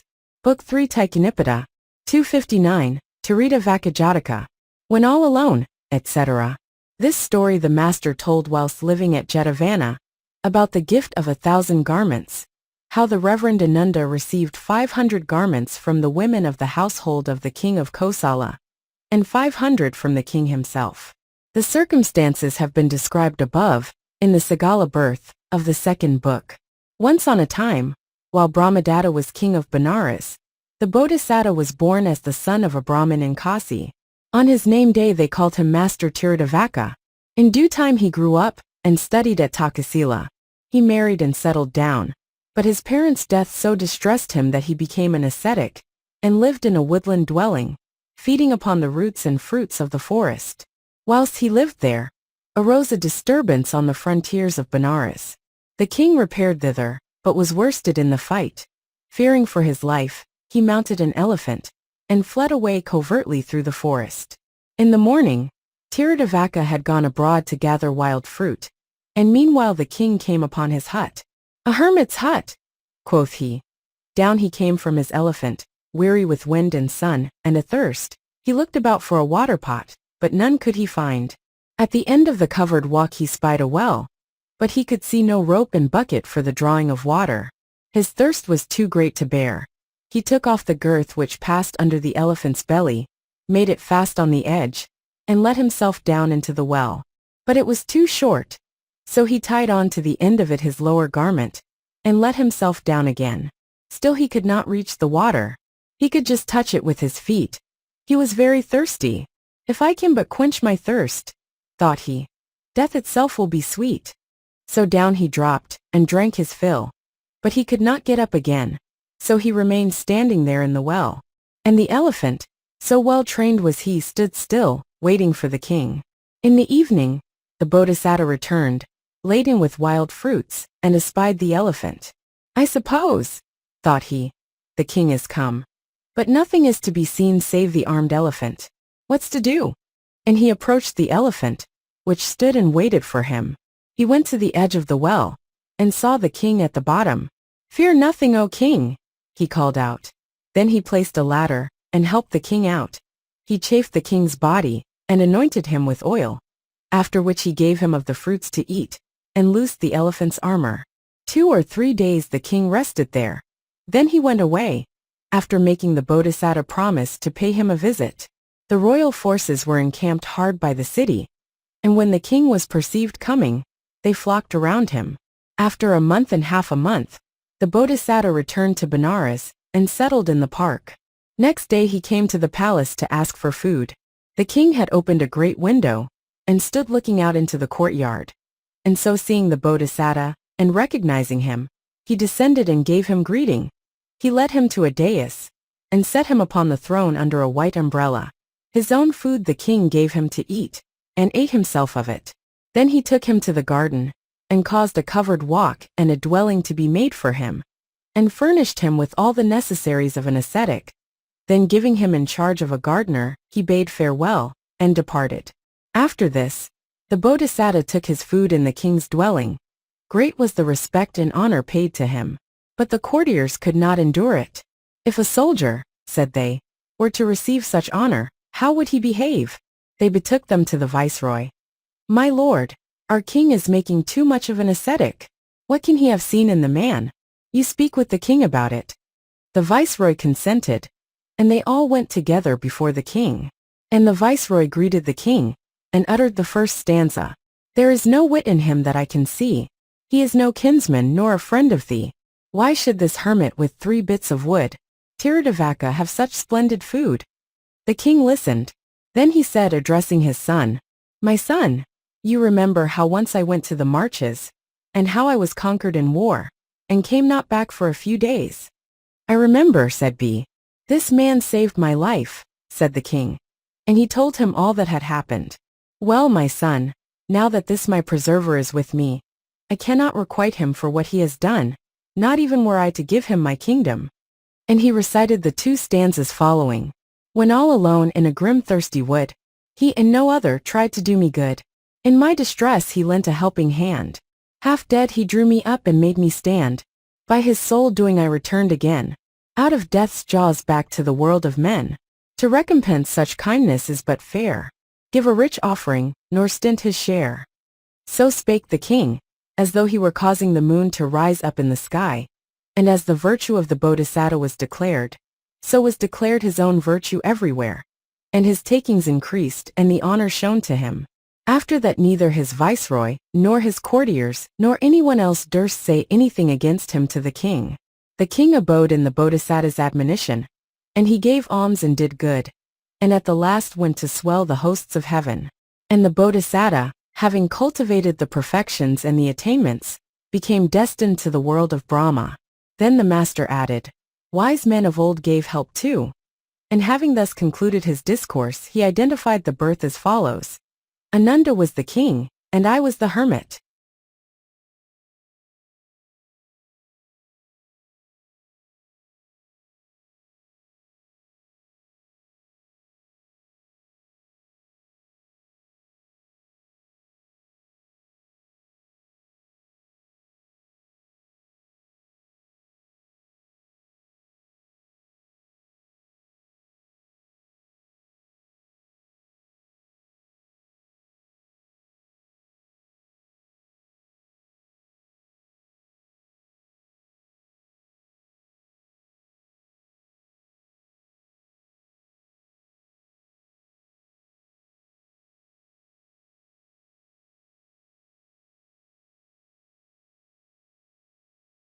Stories of the Buddha's Former Births.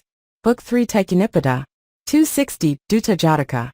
O king, the belly's messenger, etc. This story the master told while staying at Jetavana, about a brother who was addicted to covetousness. The circumstances will be given at large under the Kaka birth, in book the 9th. Here again the master told the brother, "You were greedy before, brother, as you are now. And in olden days for your greed you had your head cleft with a sword." Then he told an old world story. Once on a time, when Brahmadatta was king over Benares, the Bodhisattva was born as his son. He grew up and finished his education at Takasila. On his father's death, he inherited the kingdom, and he was very dainty in his eating. Accordingly he earned the name of King Dainty. There was so much extravagance about his eating, that on one dish he spent 100,000 pieces. When he ate not within doors, but as he wished to confer merit upon many people, by showing them the costly array of his meals, he caused a pavilion adorned with jewels to be set up at the door. And at the time of eating, he had this decorated, and there he sat upon a royal dais made all of gold, under a white parasol with princesses all around him, and ate the food of 100 delicate flavors from a dish, which cost 100,000 pieces of money. Now a certain greedy man saw the king's manner of eating, and desired to have a taste. Unable to master his craving, he girt up his loins tight, and ran up to the king, calling out loudly, "Messenger! Messenger! O king!" with his hands held up.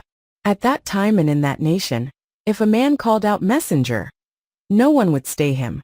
And so it was that the multitude divided and gave him way to pass. The man ran up swiftly, and catching a piece of rice from the king's dish, he put it in his mouth. The swordsman drew his sword, to cleave the man's head. But the king stayed him. "Smite not," said he. Then to the man, "Fear nothing, eat on." He washed his hands and sat down. After the meal, the king caused his own drinking water and betel nut to be given to the man, and then said, "Now my man, you had tidings, you said. What are your tidings?" "O king, I am a messenger from Lust in the belly. Says Lust to me, go, and sent me here as her messenger." And with these words he spake the first 2 stanzas. "O king, the belly's messenger you see. O lord of chariots, do not angry be. For belly's sake men very far will go, even to ask a favor of a foe. O king, the belly's messenger you see. O lord of chariots, do not angry be. The belly holds beneath his puissant sway all men upon the earth both night and day." When this the king heard, he said, "That is true. Belly messengers are these. Urged by lust they go to and fro, and lust makes them go. How prettily this man has put it!" He was pleased with him, and uttered the 3rd stanza. "Brahman, 1,000 red kine I present to thee. Thereto the bowl for compliment. One messenger may to another give, for belly's messengers are all that live." So said the king, and continued, "I have heard something I never heard before, or thought of, said by this great man." And so pleased was he, that he showered honors upon him. When the master had ended this discourse, he declared the truths and identified the birth. At the conclusion of the truths the greedy brother reached the fruit of the 3rd path, and many others entered the other paths. The greedy man is the same in both stories. And I was King Dainty.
Stories of the Buddha's Former Births. Book 3 Taikkanipada. 261, Paduma Jataka. Cut and cut and cut again, etc. This story the master told at Jetavana, about some brethren who made offering of garlands under Ananda's tree. The circumstances will be given in the Kalinga Bodhi birth. This was called Ananda's tree, because Ananda planted it. All India heard tell how the elder had planted this tree, by the gate of Jetavana. Some brethren who lived in the country thought they would make offerings before Ananda's tree. They journeyed to Jetavana, did their devoirs to the master, and next day wended their way to Savatthi, to the lotus street, but not a garland could they get. So they told Ananda how they had wished to make an offering to the tree, but that not a garland was to be had in all the lotus street. The elder promised to fetch some. So he went off to the lotus street, and returned with many handfuls of blue lotus, which he gave them. With these they made their offering to the tree. When the brethren got wind of this, they began discussing the elder's merits in the hall of truth. Friend, some brothers of little merit from the country could not get a single nosegay in the lotus bazaar. But the elder went and fetched them some. The master entered, and asked what they were talking of as they sat there. And they told him. Said he, Brethren, this is not the first time that the clever tongue has gained a garland for clever speaking. It was the same before. And he told them an old world tale. Once on a time, when Brahmadatta reigned in Benares, the Bodhisattva was a rich merchant's son. In the town was a tank, in which the lotus flowered. A man who had lost his nose looked after the tank. It happened one day that they proclaimed holiday in Benares. And the 3 sons of this rich man thought that they would put wreaths upon them, and go a merrymaking. We'll flatter up the old lack-nosed fellow, and then we'll beg some flowers of him. So at the time when he used to pluck the lotus flowers, to the tank they went and waited. And one of them uttered the first stanza, cut and cut and cut again, hair and whiskers grow amain, and your nose will grow like these. Give me just one lotus, please. But the man was angry and gave none. Then the second said the second stanza, in the autumn seeds are sown, which ere long are fully grown. May your nose sprout up like these. Give me just one lotus, please. Again the man was angry, and gave no lotus. Then the third of them repeated the third stanza, babbling fools, to think that they can get a lotus in this way. Say they yes, or say they no, noses cut no more will grow. See, I ask you honestly, give a lotus ere to me. On hearing this the lake keeper said, the other 2 lied, but you have spoken the truth. You deserve to have some lotuses. So he gave him a great bunch of lotus, and went back to his lake. When the master had ended this discourse, he identified the birth. The boy who got the lotus was I myself.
Stories of the Buddha's Former Births. Book 3 Taikkanipada. 262 Udapana Jataka. A soft hand, etc. This story the master told at Jetavana, about a backsliding brother. They brought him to the hall of truth, and the master asked him if he were really a backslider. He replied yes he was. Then said the master, O brethren, it is impossible to keep women from going after their desires. In olden days, even wise men could not guard their own daughters. While they stood holding their father's hand, without their father's knowing, they went away wrong-doing with a paramour. And he told them an old world tale. Once upon a time, while King Brahmadatta reigned in Benares, The Bodhisattva was born as the son of his queen consort. Growing up, he was educated at Takasila, and on his father's death he became king in his stead and reigned righteously. There dwelt with him a daughter and a nephew, both together in his house. One day as he sat with his court he said, "When I am dead my nephew will be king, and my daughter will be his chief queen." Afterwards, when they were grown up, he was sitting again amidst his court, and he said to them, "I will bring home some other man's daughter for my nephew, and my own daughter will I marry into another king's family. In this way I shall have many relations." The courtiers agreed. Then the king assigned to the nephew a house outside the palace, and forbade his coming to the palace. But these two were in love with each other. Thought the youth, "How shall I get the king's daughter outside the house? Ah, I have it." He gave a present to the nurse. "What am I to do for this, master?" she asked. "Well, mother, I want to get a chance of bringing the princess out of doors." "I will talk it over with the princess," said she, "and then tell you." "Very good, mother," he replied. To the princess she came. "Let me pick the insects out of your head," said she. She sat the princess upon a low stool, and herself sitting on a higher one. She put the princess's head upon her lap, and in looking for the insects, she scratched the princess's head. The princess understood. She thought, "She has scratched me with my cousin the prince's nail, not her own dot." "Mother," asked she, "have you been with the prince?" "Yes, my daughter." "And what did he say?" "He asked how he could find a way of getting you out of doors." "If he is wise he will know," said the princess, and she recited the first stanza, bidding the old woman learn it and repeat it to the prince. "A soft hand, and a well-trained elephant, and a black rain cloud gives you what you want." The woman learnt it, and returned to the prince. "Well, mother, what did the princess say?" he asked. "Nothing, but only sent you this stanza," replied she, and she repeated it. The prince took it in, and dismissed her. The prince understood exactly what was meant. He found a beautiful and soft-handed page lad and prepared him. He bribed the keeper of a state elephant, and having trained the elephant to be impassive, he bided his time. Then one fast day of the dark fortnight, just after the middle watch, rain fell from a thick black cloud. "This is the day the princess meant," thought he. He mounted the elephant, and placed the lad of the soft hands on its back, and set out. Opposite the palace he fastened the elephant to the great wall of an open courtyard, and stood before a window getting drenched. Now the king watched his daughter, and let her rest nowhere, but upon a little bed, in his presence. She thought to herself, "Today the prince will come," and lay down without going to sleep. "Father," said she, "I want to bathe." "Come along, my daughter," said the king. Holding her hands, he led her to the window. He lifted her, and placed her on a lotus ornament outside it, holding her by one hand. As she bathed herself, she held out a hand to the prince. He loosed off the bangles from her arm, and fastened them on the arm of his page boy. Then he lifted the lad, and placed him upon the lotus beside the princess. She took his hand, and placed it in her father's, who took it, and let go his daughter's hand. Then she loosed the ornaments from her other arm, and fastened them on the other hand of the lad, which she placed in her father's, and went away with the prince. The king thought the lad to be his own daughter, and when the bathing was over, he put him to sleep in the royal bedchamber, shut to the door, and set his seal on it. Then setting a guard, he retired to his own chamber, and lay down to rest. When the daylight came, he opened the door, and there he saw this lad. "What's this?" cried he. The lad told how she was fled along with the prince. The king was cast down. "Not even if one goes along and holds hands," thought the king, "can one guard a woman. Thus women it is impossible to guard." And he uttered these other two stanzas. "Though soft of speech, like rivers hard to fill, insatiate, naught can satisfy their will. Down, down they sink, a man should flee afar from women, when he knows what kind they are. Whomso they serve for gold or for desire, they burn him up like fuel in the fire." So saying, the great being added, "I must support my nephew." So with great honor he gave his daughter to this very man, and made him viceroy. And the nephew at his uncle's death became king himself. When the master had ended this discourse, he declared the truths and identified the birth. At the conclusion of the truths, the backsliding brother was firmly established in the fruit of the first path. In those days, I was the king. Where women rule, the seeing lose their sight. The strong grow weak, the mighty have no might. Where women rule, virtue and wisdom fly. Reckless the prisoners' endurance lie. Like highway robbers all they steal away. From their poor victims careless come what may. Reflection, virtue, truth and reasoning.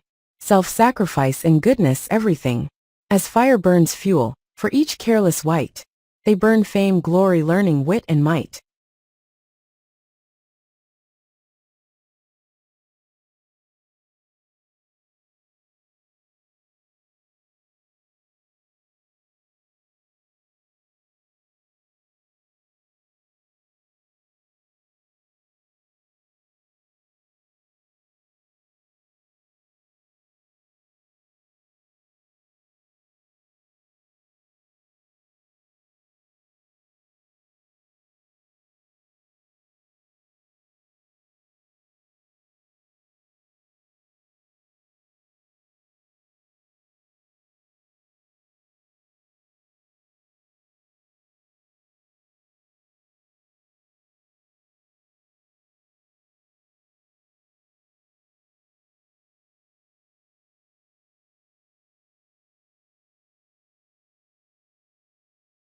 Stories of the Buddha's Former Births.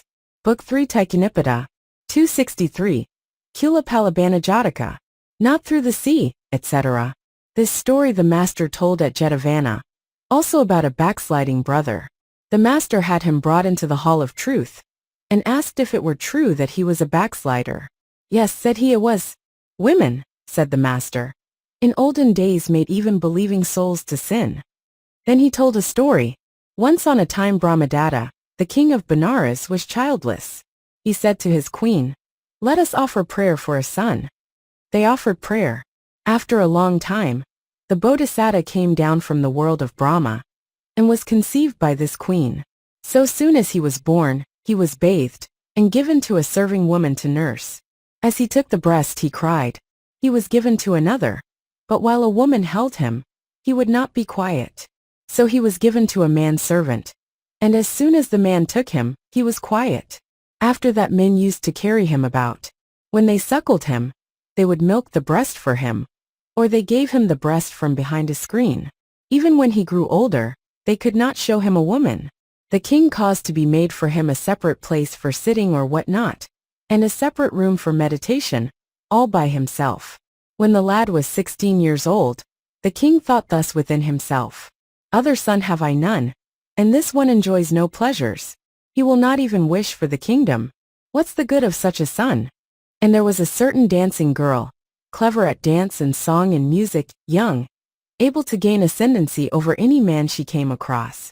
She approached the king, and asked what he was thinking about. The king told her what it was. "Let be, my lord," said she. "I will allure him, I will make him love me." "Well, if you can allure my son, who has never had any dealings whatsoever with women, he shall be king, and you shall be his chief queen." "Leave that to me, my lord," said she, "and don't be anxious." So she came to the people of the guard, and said, "At dawn of day I will go to the sleeping place of the prince, and outside the room where he meditates apart I will sing. If he is angry you must tell me, and I will go away, but if he listens speak my praises." This they agreed to do. So in the morning time she took her stand in that place, and sang with a voice of honey, so that the music was as sweet as the song, and the song as sweet as the music. The prince lay listening. Next day, he commanded that she should stand near and sing. The next day, he commanded her to stand in the private chamber, and the next, in his own presence. And so by and by desire arose in him. He went the way of the world, and knew the joy of love. "I will not let another have this woman," he resolved, and taking his sword, he ran amuck through the street, chasing the people. The king had him captured, and banished him from the city along with the girl. Together they journeyed to the jungle, away down the Ganges. There, with the river on one side and the sea on the other, they made a hut, and there they lived. She sat indoors, and cooked the roots and bulbs. The Bodhisattva brought wild fruits from the forest. One day, when he was away in search of fruits, a hermit from an island in the sea, who was going his rounds to get food, saw smoke as he passed through the air. and alighted beside this hut. "Sit down until it is cooked," said the woman. Then her woman's charms seduced his soul, and brought it down from his mystic trance, making a breach in his purity. And he, like a crow with broken wing, unable to leave her, sat there the whole day till he saw the Bodhisattva coming, and then ran off quickly in the direction of the sea. "This must be an enemy," thought he, and drawing his sword set off in chase. But the ascetic, making as though he would rise in the air, fell down into the sea. Then thought the Bodhisattva, "Yon man is doubtless an ascetic who came hither through the air, and now that his trance is broken, he has fallen into the sea. I must go help him." And standing on the shore he uttered these verses: "Not through the sea, but by your magic power, you journeyed hither at an earlier hour. Now by a woman's evil company, you have been made to plunge beneath the sea. Full of seductive wiles, deceitful all, they tempt the most pure-hearted to his fall. Down, down they sink, a man should flee afar from women, when he knows what kind they are. So they serve for gold or for desire, they burn him up like fuel in the fire." When the ascetic heard these words which the Bodhisattva spake, he stood up in the midst of the sea, and resuming his interrupted trance, he rose through the air, and went away to his dwelling place. Thought the Bodhisattva, "Yon ascetic, with so great a burden, goes through the air like a fleck of cotton. Why should not I like him cultivate the trance and pass through the air?" So he returned to his hut, and led the woman among mankind again. Then he told her to be gone, and himself went into the jungle, where he built him a hut in a pleasant spot, and became an ascetic. He prepared for the mystic trance, cultivated the faculties and the attainments, and became destined for the world of Brahma. When this discourse was ended, the master declared the truths. Now at the conclusion of the truths the backsliding brother became established in the fruit of the first path. "At that time," said he, "I was myself the youth that had never had anything to do with women. Hallucination, sorrow and disease, mirage, distress, and solid bonds are these. The snare of death, deep-seated in the mind. Who trusts in these is vilest of his kind."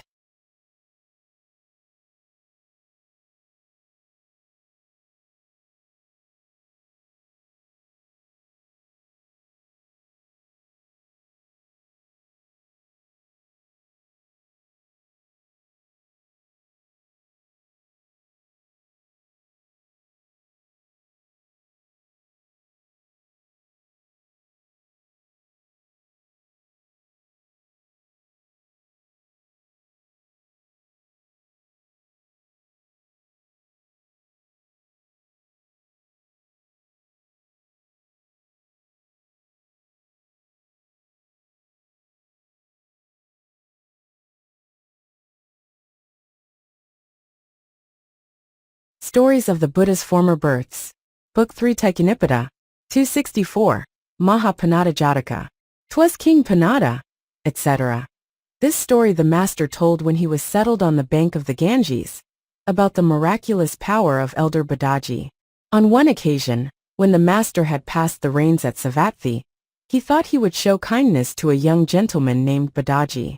So with all the brethren who were with him, he made his way to the city of Badia, and stayed 3 months in Jatiya Grove, waiting until the young man should mature and perfect his knowledge. Now young Badaji was a magnificent person, the only son of a rich merchant in Badia, with a fortune of 800 millions.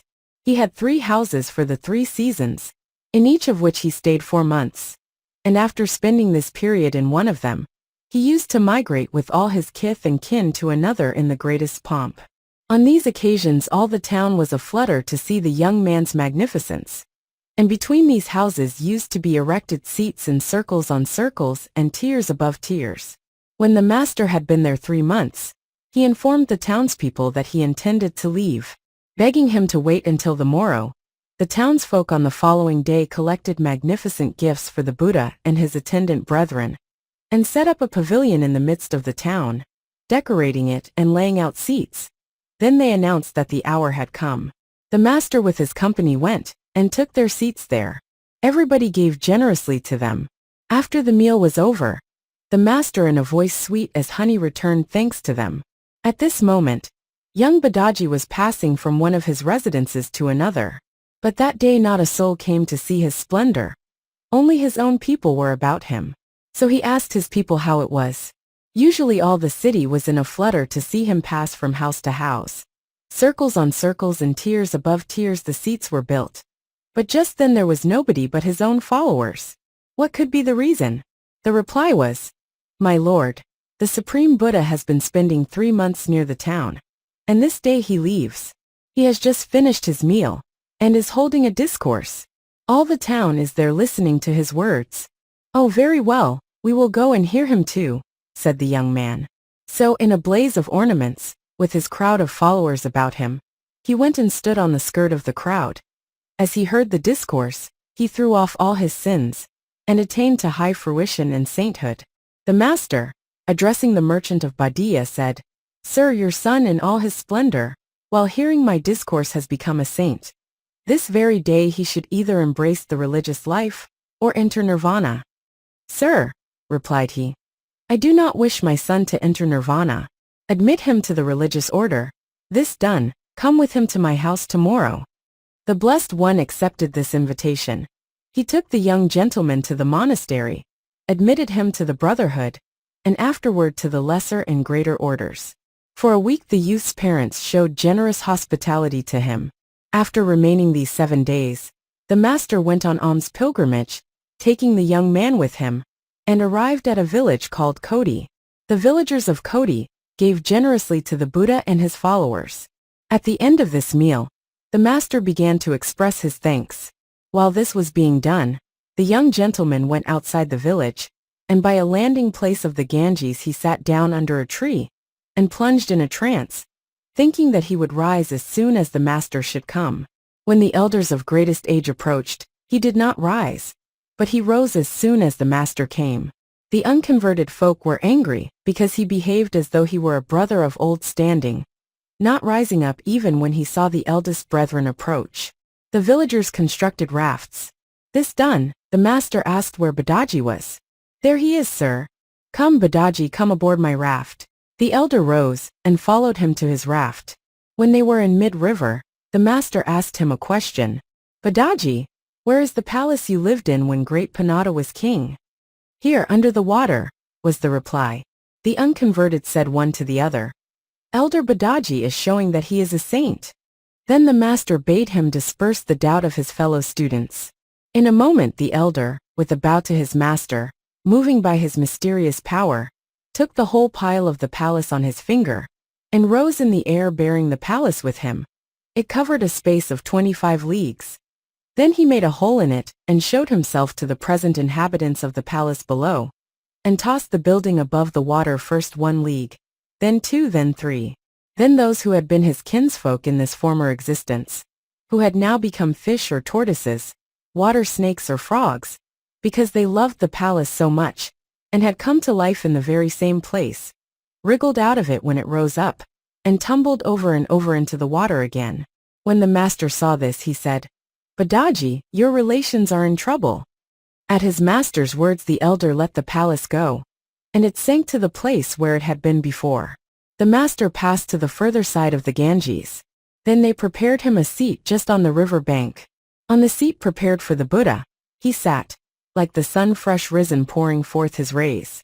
Then the brethren asked him, when it was that elder Badaji had lived in that palace. The master answered, "In the days of King Great Panada," and went on to tell them an old world tale. Once upon a time, a certain Surusi was king of Midila, which is a town in the kingdom of Videha. He had a son, named Surusi likewise, and he again had a son, the great Panada. They obtained possession of that mansion. They obtained it by a deed done in a former existence.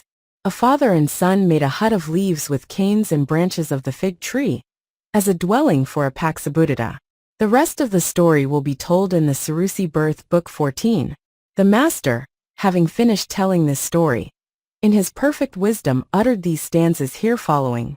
"'Twas King Panada who this palace had, 1,000 bowshots high in breadth 16, 1,000 bowshots high in banners clad, an 100 stories all of emerald green, 6,000 men of music to and fro, in 7 companies did dance withal. As Badaji has said, 'twas even so, Isaka was your slave at beck and call. At that moment the unconverted people became resolved of their doubt. When the master had ended this discourse, he identified the birth. Badaji was the great Panada, and I was Saka.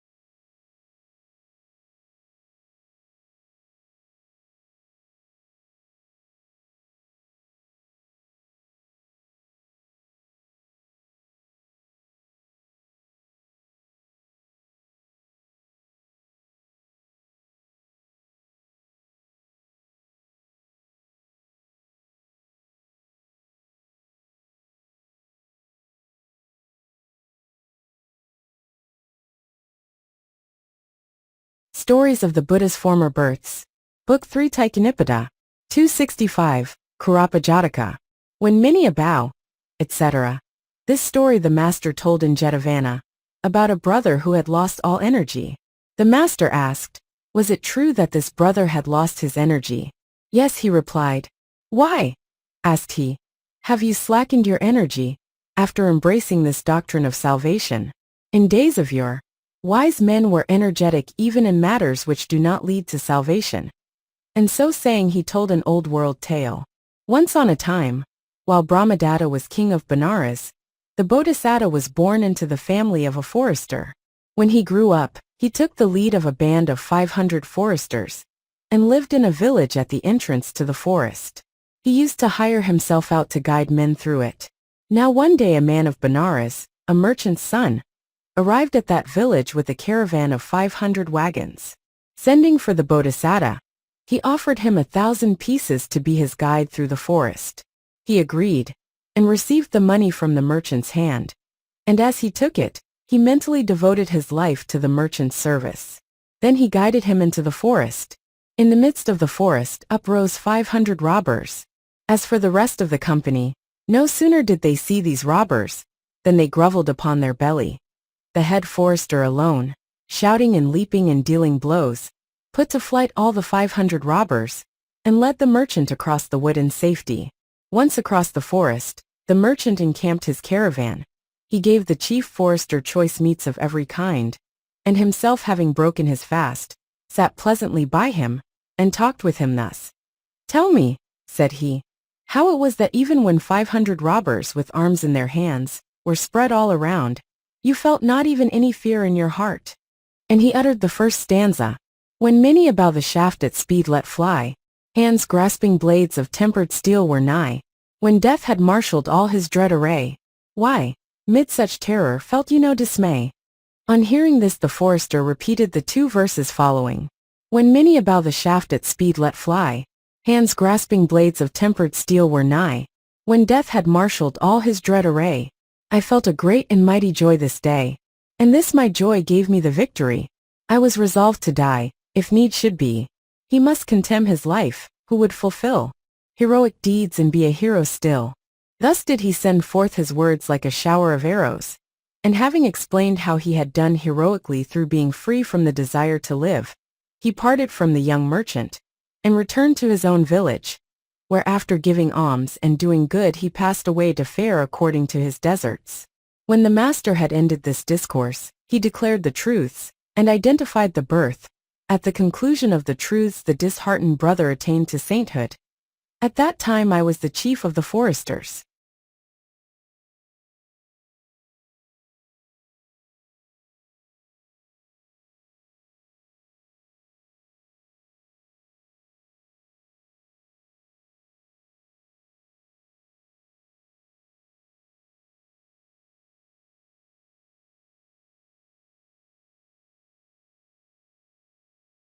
Stories of the Buddha's Former Births. Book 3 Tiritavaccha. 266, Vatagga-Sindhava Jataka. He for whose sake, etc. This story the master told at Jetavana, about a certain landowner. At Savatthi we learn, a handsome woman saw this man, who was also handsome, and fell in love. The passion within her was like a fire burning her body through and through. She lost her senses, both of body and of mind. She cared nothing for food. She only lay down hugging the frame of the bedstead. Her friends and handmaidens asked her what troubled her at heart, that she lay hugging the bedstead. What was the matter, they wished to know. The first few times she answered nothing. But as they continued pressing her, she told them what it was. "Don't worry," said they. "We'll bring him to you." And they went and had a talk with the man. At first he refused, but by their much asking he at last consented. They got his promise to come at a certain hour on a fixed day, and told the woman. She prepared her chamber, and dressed herself in her finery, and sat on the bed waiting until he came. He sat down beside her. Then a thought came into her mind. If I accept his addresses at once, and make myself cheap, my pride will be humbled. To let him have his will the very first day he comes would be out of place. I will be capricious today, and afterwards I will give way. So no sooner had he touched her, and begun to dally, she caught his hands, and spoke roughly to him, bidding him go away, as she did not want him. He shrank back angrily, and went off home. When the women found out what she had done, and that the man had gone off, they reproached her. "Here you are," they said, "in love with somebody, and lie down refusing to take nourishment. We had great difficulty in persuading the man, but at last we bring him, and then you'll have nothing to say to him." She told them why it was, and they went off, warning her that she would get talked about. The man never even came to look at her again. When she found she had lost him, she would take no nourishment and soon died. When the man heard of her death, he took a quantity of flowers, scents, and perfumes, and went to Jarudapana, where he saluted the master and sat on one side. The master asked him, "How is it, lay brother, that we never see you here?" He told him the whole story, adding that he had avoided waiting on the Buddha all this time for shame. Said the master, "Layman, on this occasion the woman sent for you through her passion, and then would have nothing to do with you, and sent you away angry. And just so in olden days, she fell in love with wise persons sent for them, and when they came refused to have anything to do with them, and thus plagued them and sent them to the right about." Then at his request the master told an old world tale. Once upon a time, when Brahmadatta was king of Benares, the Bodhisattva was a sin horse, and they called him swift as the wind, and he was the king's horse of ceremony. The grooms used to take him to bathe in the Ganges. There a certain Shia saw him, and fell in love. Trembling with passion, she neither ate grass nor drank water, but pined away and became thin, until she was nothing but skin and bone. Then a foal of hers, seeing her pining away, said, "Why do you eat no grass, mother, and drink no water? And why do you pine away, and lie trembling in this place or that? What is the matter?" She would not say, but after he had asked again and again, she told him the matter. Then her foal comforted her, saying, "Mother, do not be troubled, I will bring him to you." So when swift as the wind went down to bathe, the foal said, approaching him, "Sir, my mother is in love with you. She takes no food, and she is pining away to death. Give her life." "Good my lad, I will," said the horse. "When my bath is over, the grooms let me go a while to exercise on the river bank. Do you bring your mother to that place." So the foal fetched his mother, and turned her loose in the place. Then he hid himself hard by. The groom let swift as the wind go for a run. He spied the she-ass and came up to her. Now when the horse came up and began to sniff at her, thought the ass to herself, "If I make myself cheap, and let him have his way as soon as he has come here, my honor and pride will perish. I must make as though I did not wish it." So she gave him a kick on the lower jaw, and scampered away. It broke his jaw and half killed him. "What does she matter to me?" thought swift as the wind. He felt ashamed and made off. Then the ass repented, and lay down on the spot in grief. And her son the foal came up, and asked her a question in the following lines. "He for whose sake you thin and yellow grew, and would not eat a bite, that dear beloved one is come to you. Why do you take to flight?" Hearing her son's voice, the ass repeated the second verse.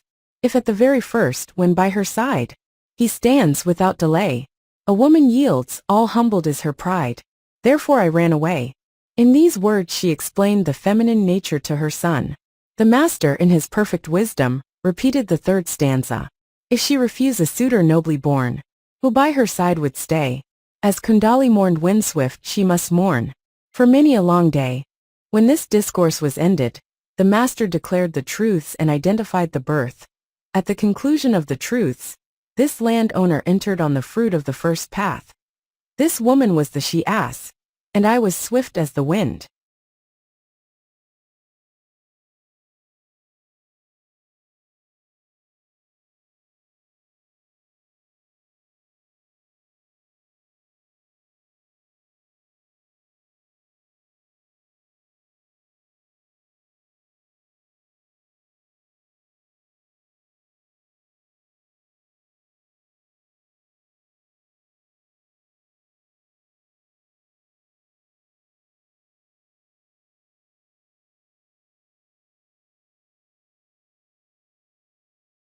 Stories of the Buddha's Former Births. Book 3 Taikinippada, 267, Kakkata Jataka, Gold-Clawed Creature, etc. This story the master told while dwelling at Jetavana, about a certain woman. We are told that a certain landowner of Savatthi, with his wife, was on a journey into the country for the purpose of collecting debts, when he fell among robbers. Now the wife was very beautiful and charming.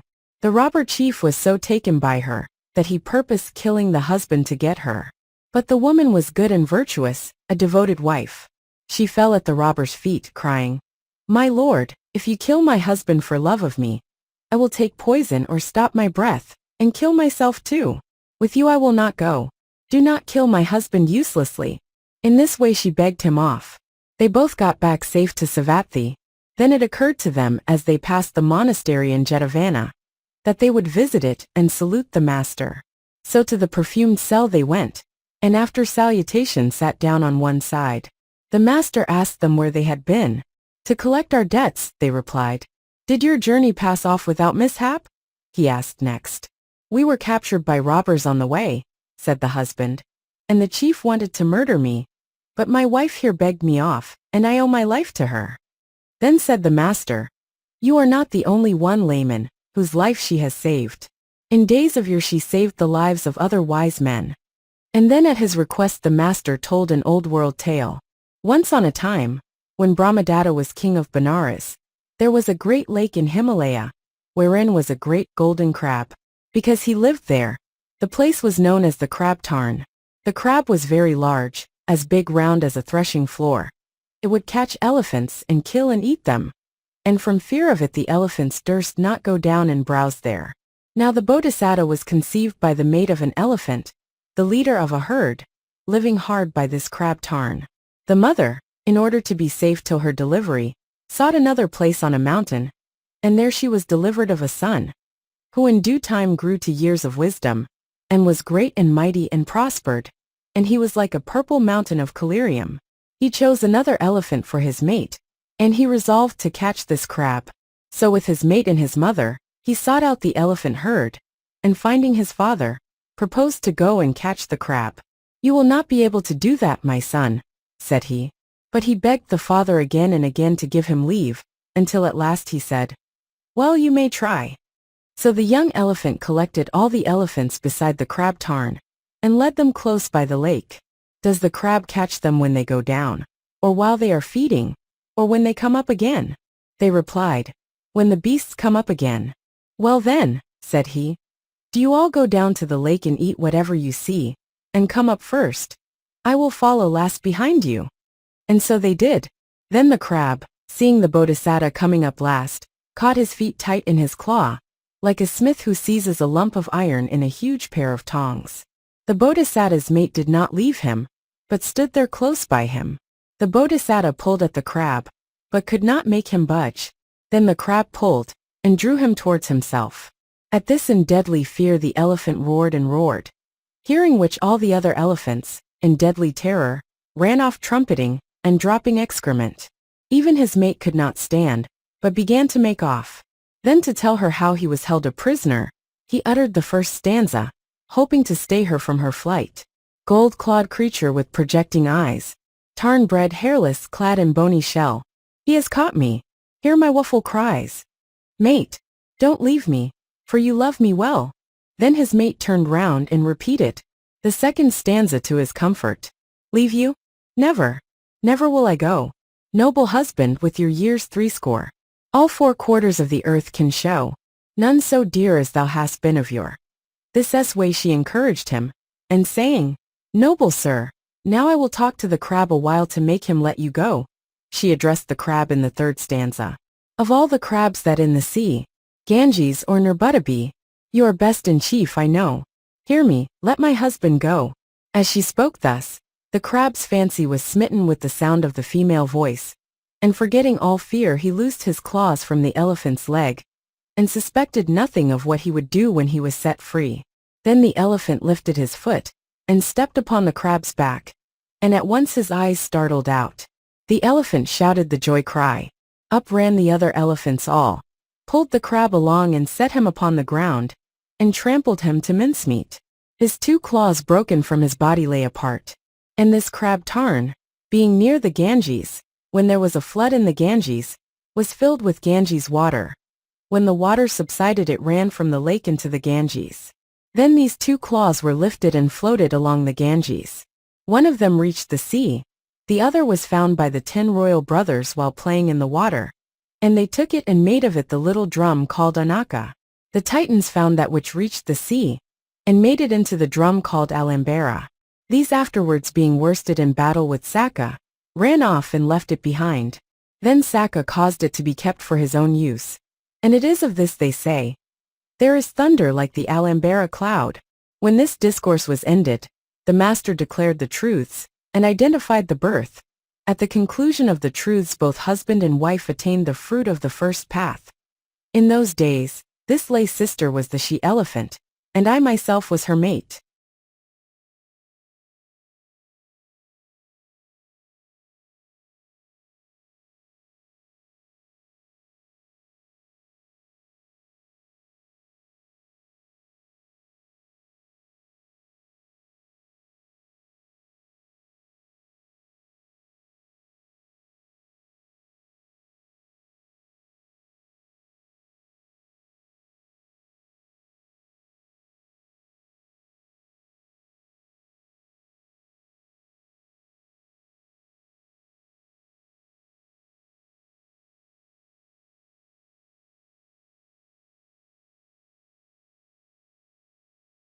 Stories of the Buddha's Former Births. Book 3 Taikkanipada. 268. Arama-Dusa Jataka. Best of all, etc. This story the master told whilst dwelling in the country near Dakanagiri, about a gardener's son. After the rains, the master left Jetavana, and went on alms pilgrimage in the district about Dakanagiri. A layman invited the Buddha and his company, and made them sit down in his grounds till he gave them of rice and cakes. Then he said, if any of the holy fathers cared to see over the grounds, they might go along with the gardener. And he ordered the gardener to supply them with any fruit they might fancy. By and by they came upon a bare spot. What is the reason, they asked, that this spot is bare and treeless? The reason is, answered the gardener, that a certain gardener's son, who had to water the saplings, thought he had better give them water in proportion to the length of the roots. So he pulled them all up to see, and watered them accordingly. The result was that the place became bare. The brethren returned, and told this to their master. Said he, not now only has the lad destroyed a plantation, he did just the same before. And then he told them an old world tale. Once upon a time, when a king named Visasena was reigning over Benares, proclamation was made of a holiday. The park keeper thought he would go and keep holiday. So calling the monkeys that lived in the park he said, this park is a great blessing to you. I want to take a week's holiday. Will you water the saplings on the 7th day? Oh yes, said they. He gave them the watering skins and went his way. The monkeys drew water, and began to water the roots. The eldest monkey cried out, wait now. It's hard to get water always. We must husband it. Let us pull up the plants and notice the length of their roots. If they have long roots, they need plenty of water, but short ones need but a little. True, true, they agreed. Then some of them pulled up the plants. Then others put them in again, and watered them. The Bodhisattva at the time was a young gentleman living in Benares. Something or other took him to this park, and he saw what the monkeys were doing. Who bids you do that? asked he. Our chief, they replied. If that is the wisdom of the chief, what must the rest of you be like? Said he. And to explain the matter, he uttered the first stanza. Best of all the troop is this. What intelligence is his? If he was chosen as the best, what sort of creatures are the rest? Hearing this remark, the monkeys rejoined with the second stanza. Brahmin, you know not what you say, blaming us in such a way. If the root we do not know, how can we tell the trees that grow? To which the Bodhisattva replied by the third as follows. Monkeys, I have no blame for you, nor those who range the woodland through. The monarch is a fool to say, please tend my trees while I'm away. When this discourse was ended, the master identified the birth. The lad who destroyed the park was the monkey chief, and I was the wise man.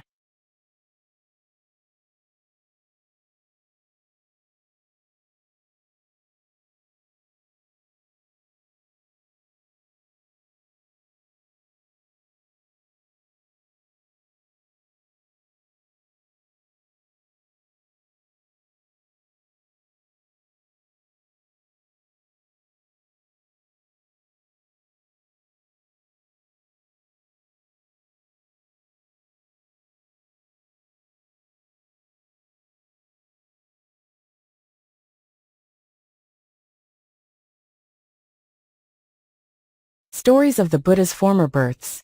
Book 3 Taikanippada. 269, Sujata Jataka.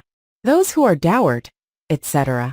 This story the master told while living in Jetavana about one Sujata, a daughter-in-law of Anathapindika, daughter of the great merchant Dhananjaya, and youngest sister of Visakha.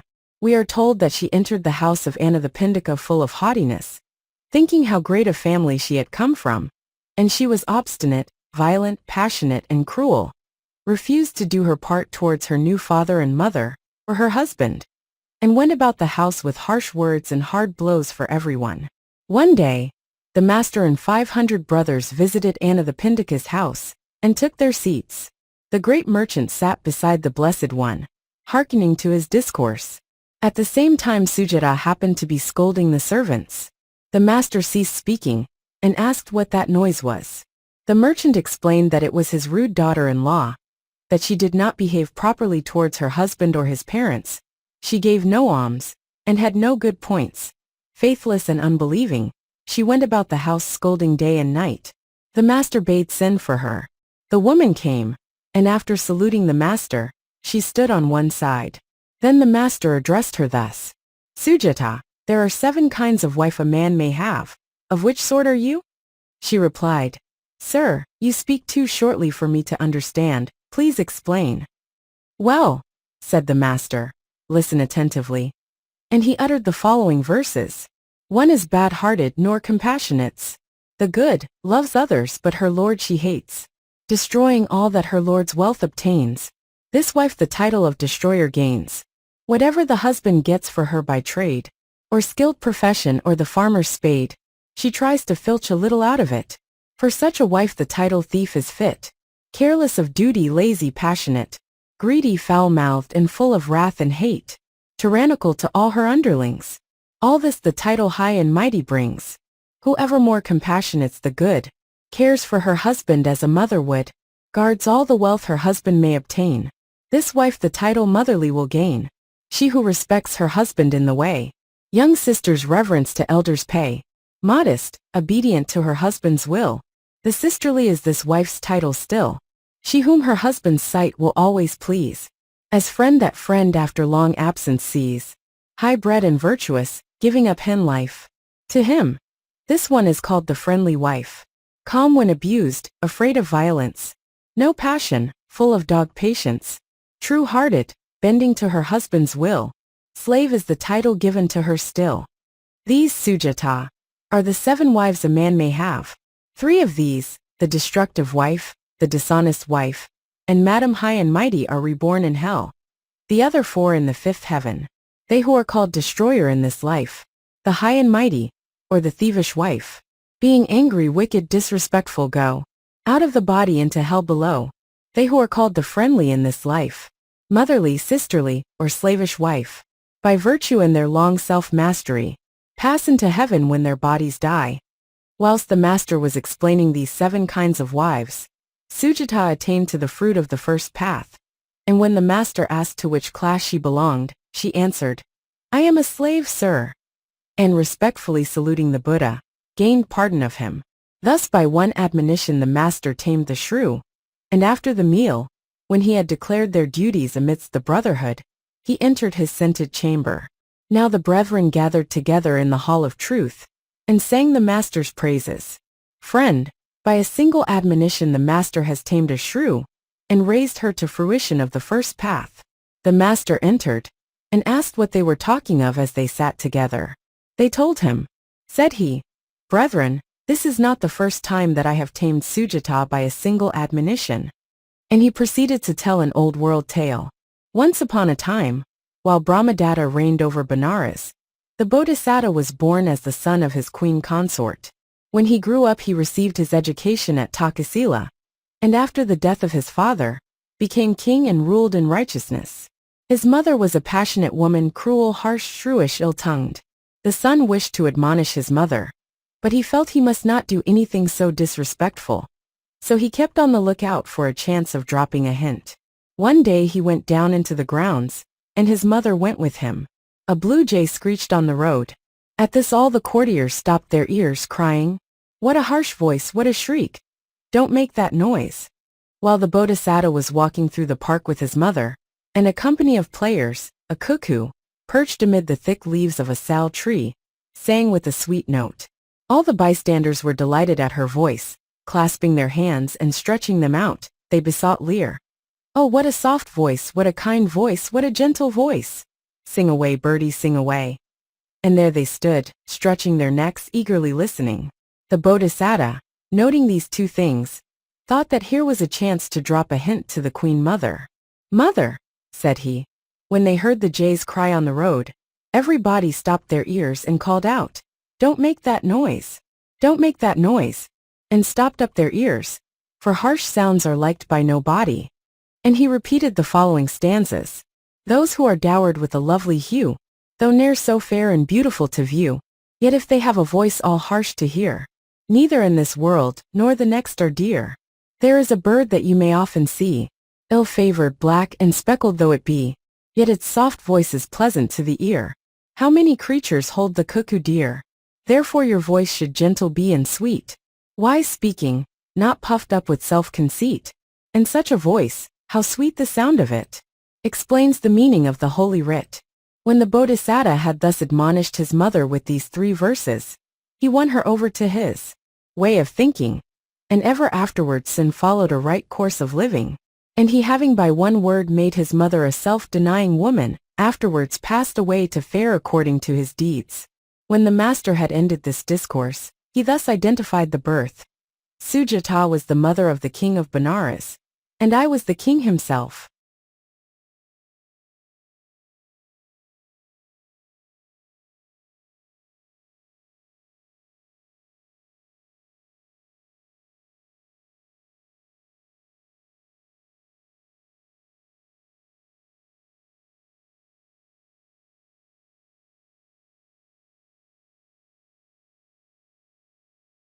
Stories of the Buddha's Former Births. Book 3 Taikkanipada. 270. Uluka Jataka. The Owl is King, etc. This story the master told while living at Jetavana, about a quarrel between crows and owls. At the period in question, the crows used to eat owls during the day, and at night, the owls flew about, nipping off the heads of the crows as they slept, and thus killing them. There was a certain brother, who lived in a cell on the outskirts of Jetavana. When the time came for sweeping, there used to be a quantity of crows' heads to throw away, which had dropped from the tree, enough to fill 7 or 8 potties. He told this to the brethren. In the hall of truth the brethren began to talk about it. "Friend, brother so-and-so finds over so many crows' heads to throw away every day in the place where he lives." The master came in, and asked what they were talking about as they sat together. They told him. They went on to ask how long it was since the crows and owls fell a-quarreling. The master replied, "Since the time of the first age of the world." And then he told them an old world tale. Once upon a time, the people who lived in the first cycle of the world gathered together, and took for their king a certain man, handsome, auspicious, commanding, altogether perfect. The quadrupeds also gathered, and chose for king the lion, and the fish in the ocean chose them a fish called Ananda. Then all the birds in the Himalayas assembled upon a flat rock, crying, "Among men there is a king, and among the beasts, and the fish have one too. But amongst us birds king there is none. We should not live in anarchy. We too should choose a king. Fix on some one fit to be set in the king's place." They searched about for such a bird, and chose the owl. "Here is the bird we like," said they. And a bird made proclamation 3 times, to all that there would be a vote taken on this matter. After patiently hearing this announcement twice, on the 3rd time up rose a crow, and cried out, "Stay now. If that is what he looks like when he is being consecrated king, what will he look like when he is angry? If he only looks at us in anger, we shall be scattered like sesame seeds thrown on a hot plate. I don't want to make this fellow king." And enlarging upon this he uttered the first stanza. "The owl is king you say o'er all bird kind. With your permission may I speak my mind?" The birds repeated the second, granting him leave to speak. "You have our leave, sir, so it be good and right. For other birds are young and wise and bright." Thus permitted he repeated the third. "I like not, with all deference be it said, to have the owl anointed as our head. Look at his face. If this good humor be, what will he do when he looks angrily?" Then he flew up into the air, cawing out, "I don't like it. I don't like it."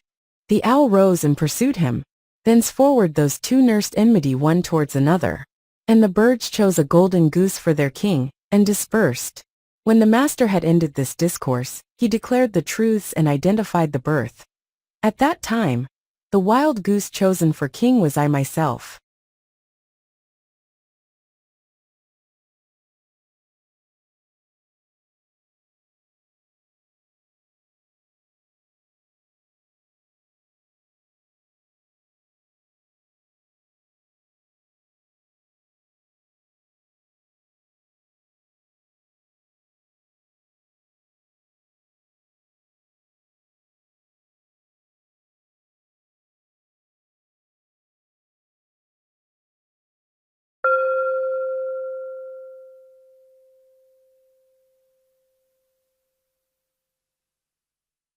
Stories of the Buddha's Former Births.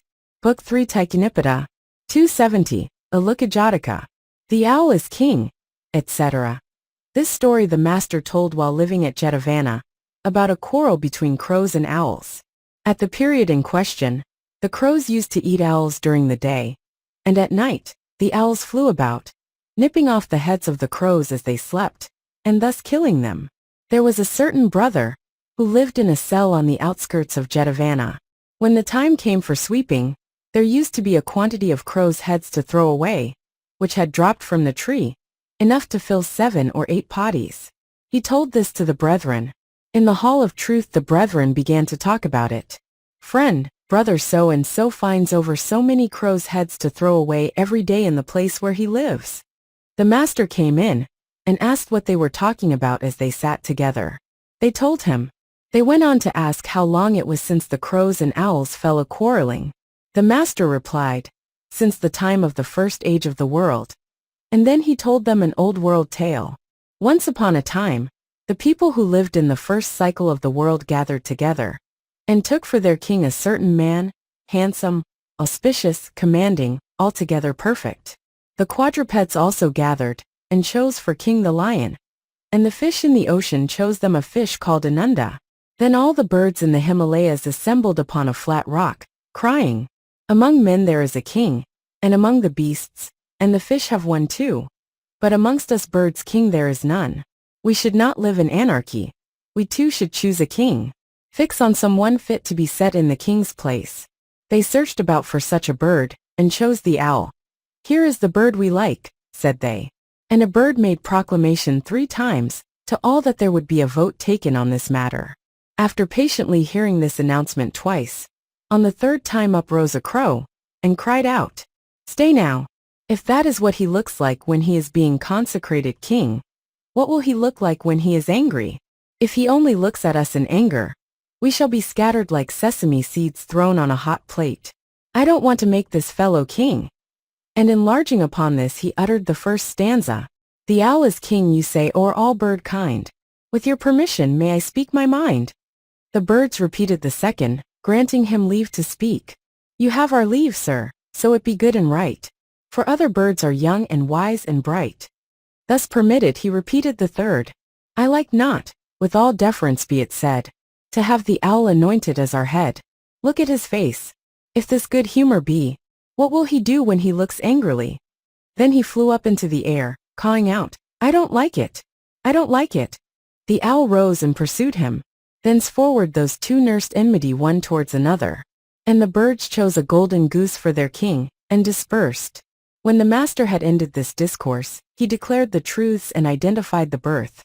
At that time, the wild goose chosen for king was I myself.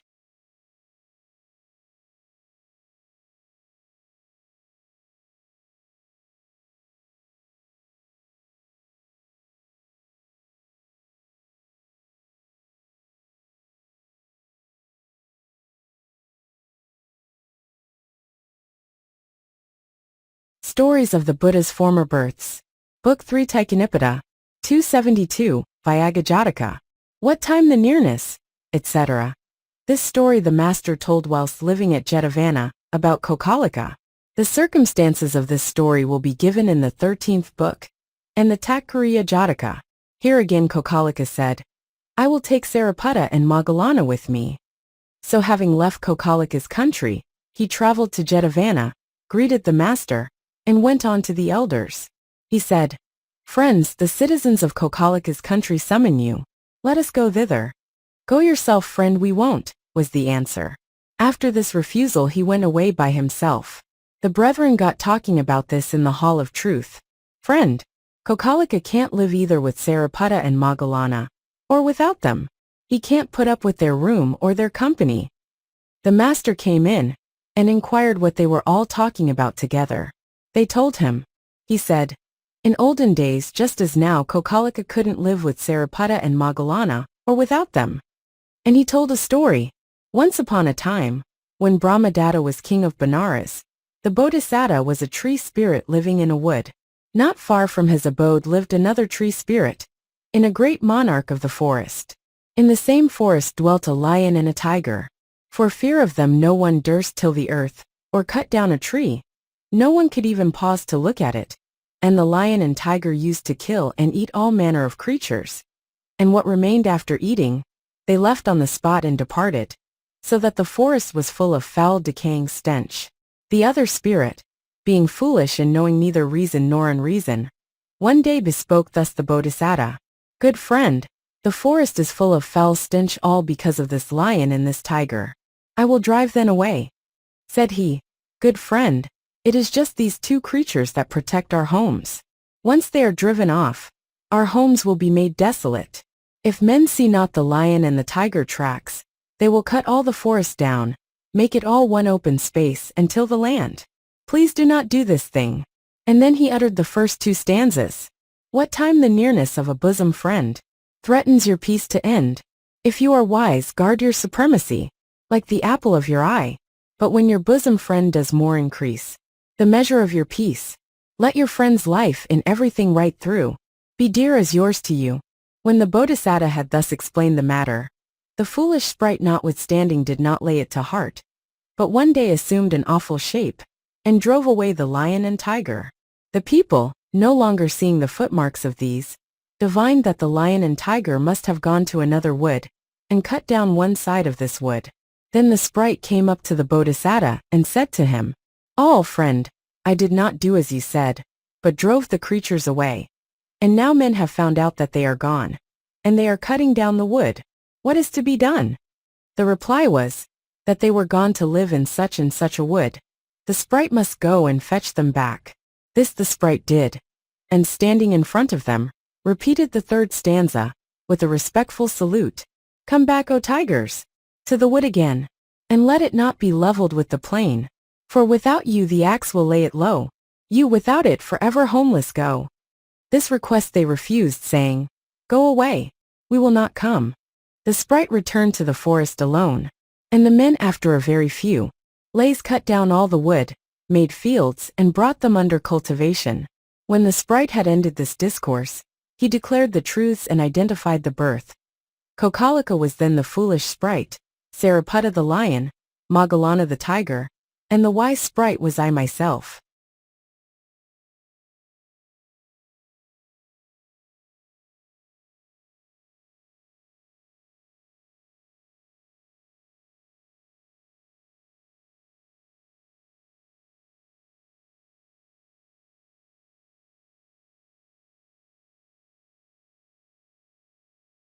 Stories of the Buddha's Former Births.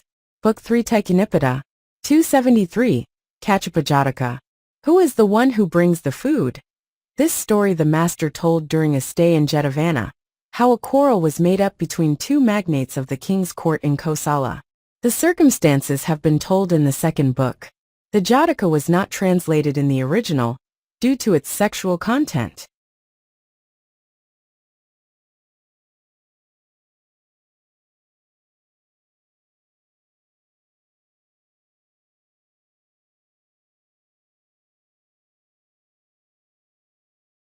Stories of the Buddha's Former Births. Book 3 Taikkanipada. 274. Lola Jataka. Who is this tufted crane? Etc. This story the master told in Jetavana about a greedy brother. He too was brought to the audience hall, when the master said, "It is not only now that he is greedy. Greedy he was before, and his greed lost him his life. And by his means wise men of old were driven out of house and home." Then he told a story.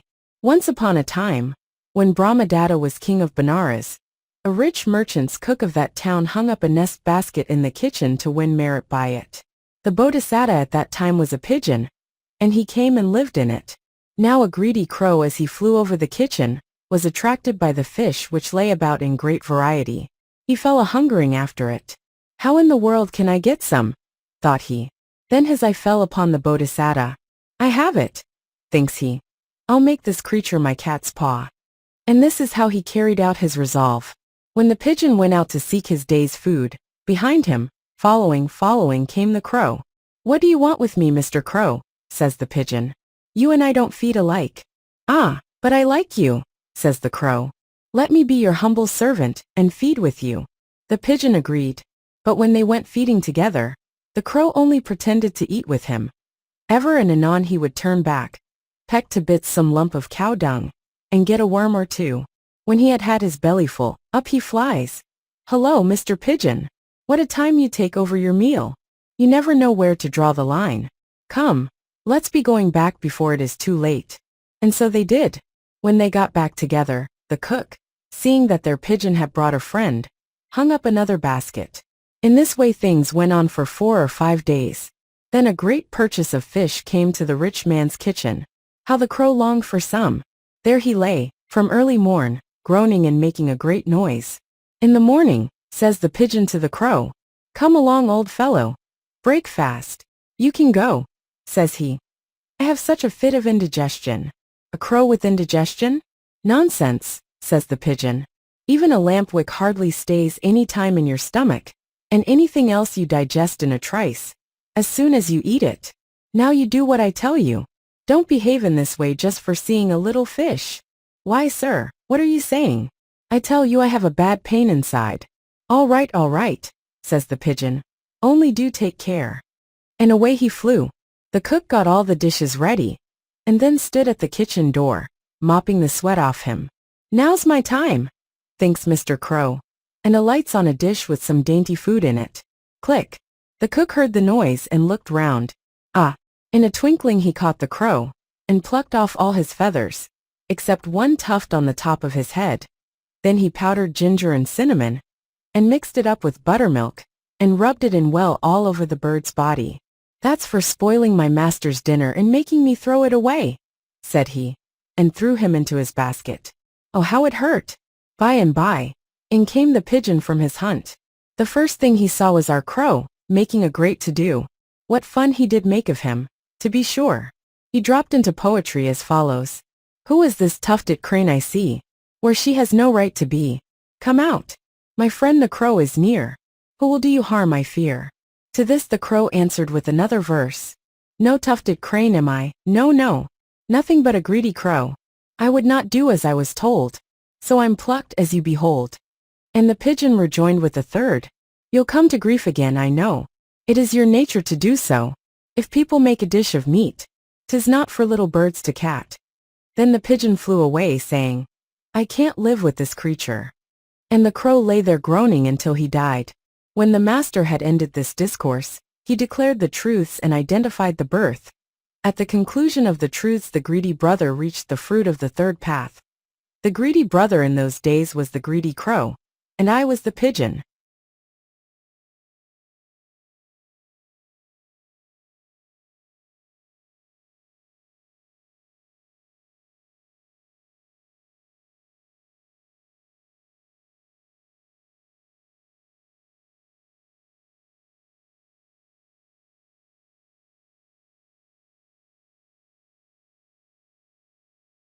Stories of the Buddha's Former Births. Book 3 Taikkanipada. 275. Rucira Jataka. Who is this pretty crane? Etc. This story the master told at Jetavana about some greedy brother. The two stories are just the same as the last. And these are the verses. Who is this pretty crane and why? Does he in my crow's basket lie? An angry bird, my friend the crow. This is his nest, I'd have you know. Do you not know me, friend, indeed? Together we were used to feed. I would not do as I was told. So now I'm plucked as you behold. You'll come to grief again, I know. It is your nature to do so. When people make a dish of meat, 'tis not for little birds to eat. As before the Bodhisattva said, I can't live here any more, and flew away some whither. When this discourse was ended, the master declared the truths and identified the birth. At the conclusion of the truths, the greedy brother attained the fruit of the third path. The greedy brother was the crow, and I was the pigeon.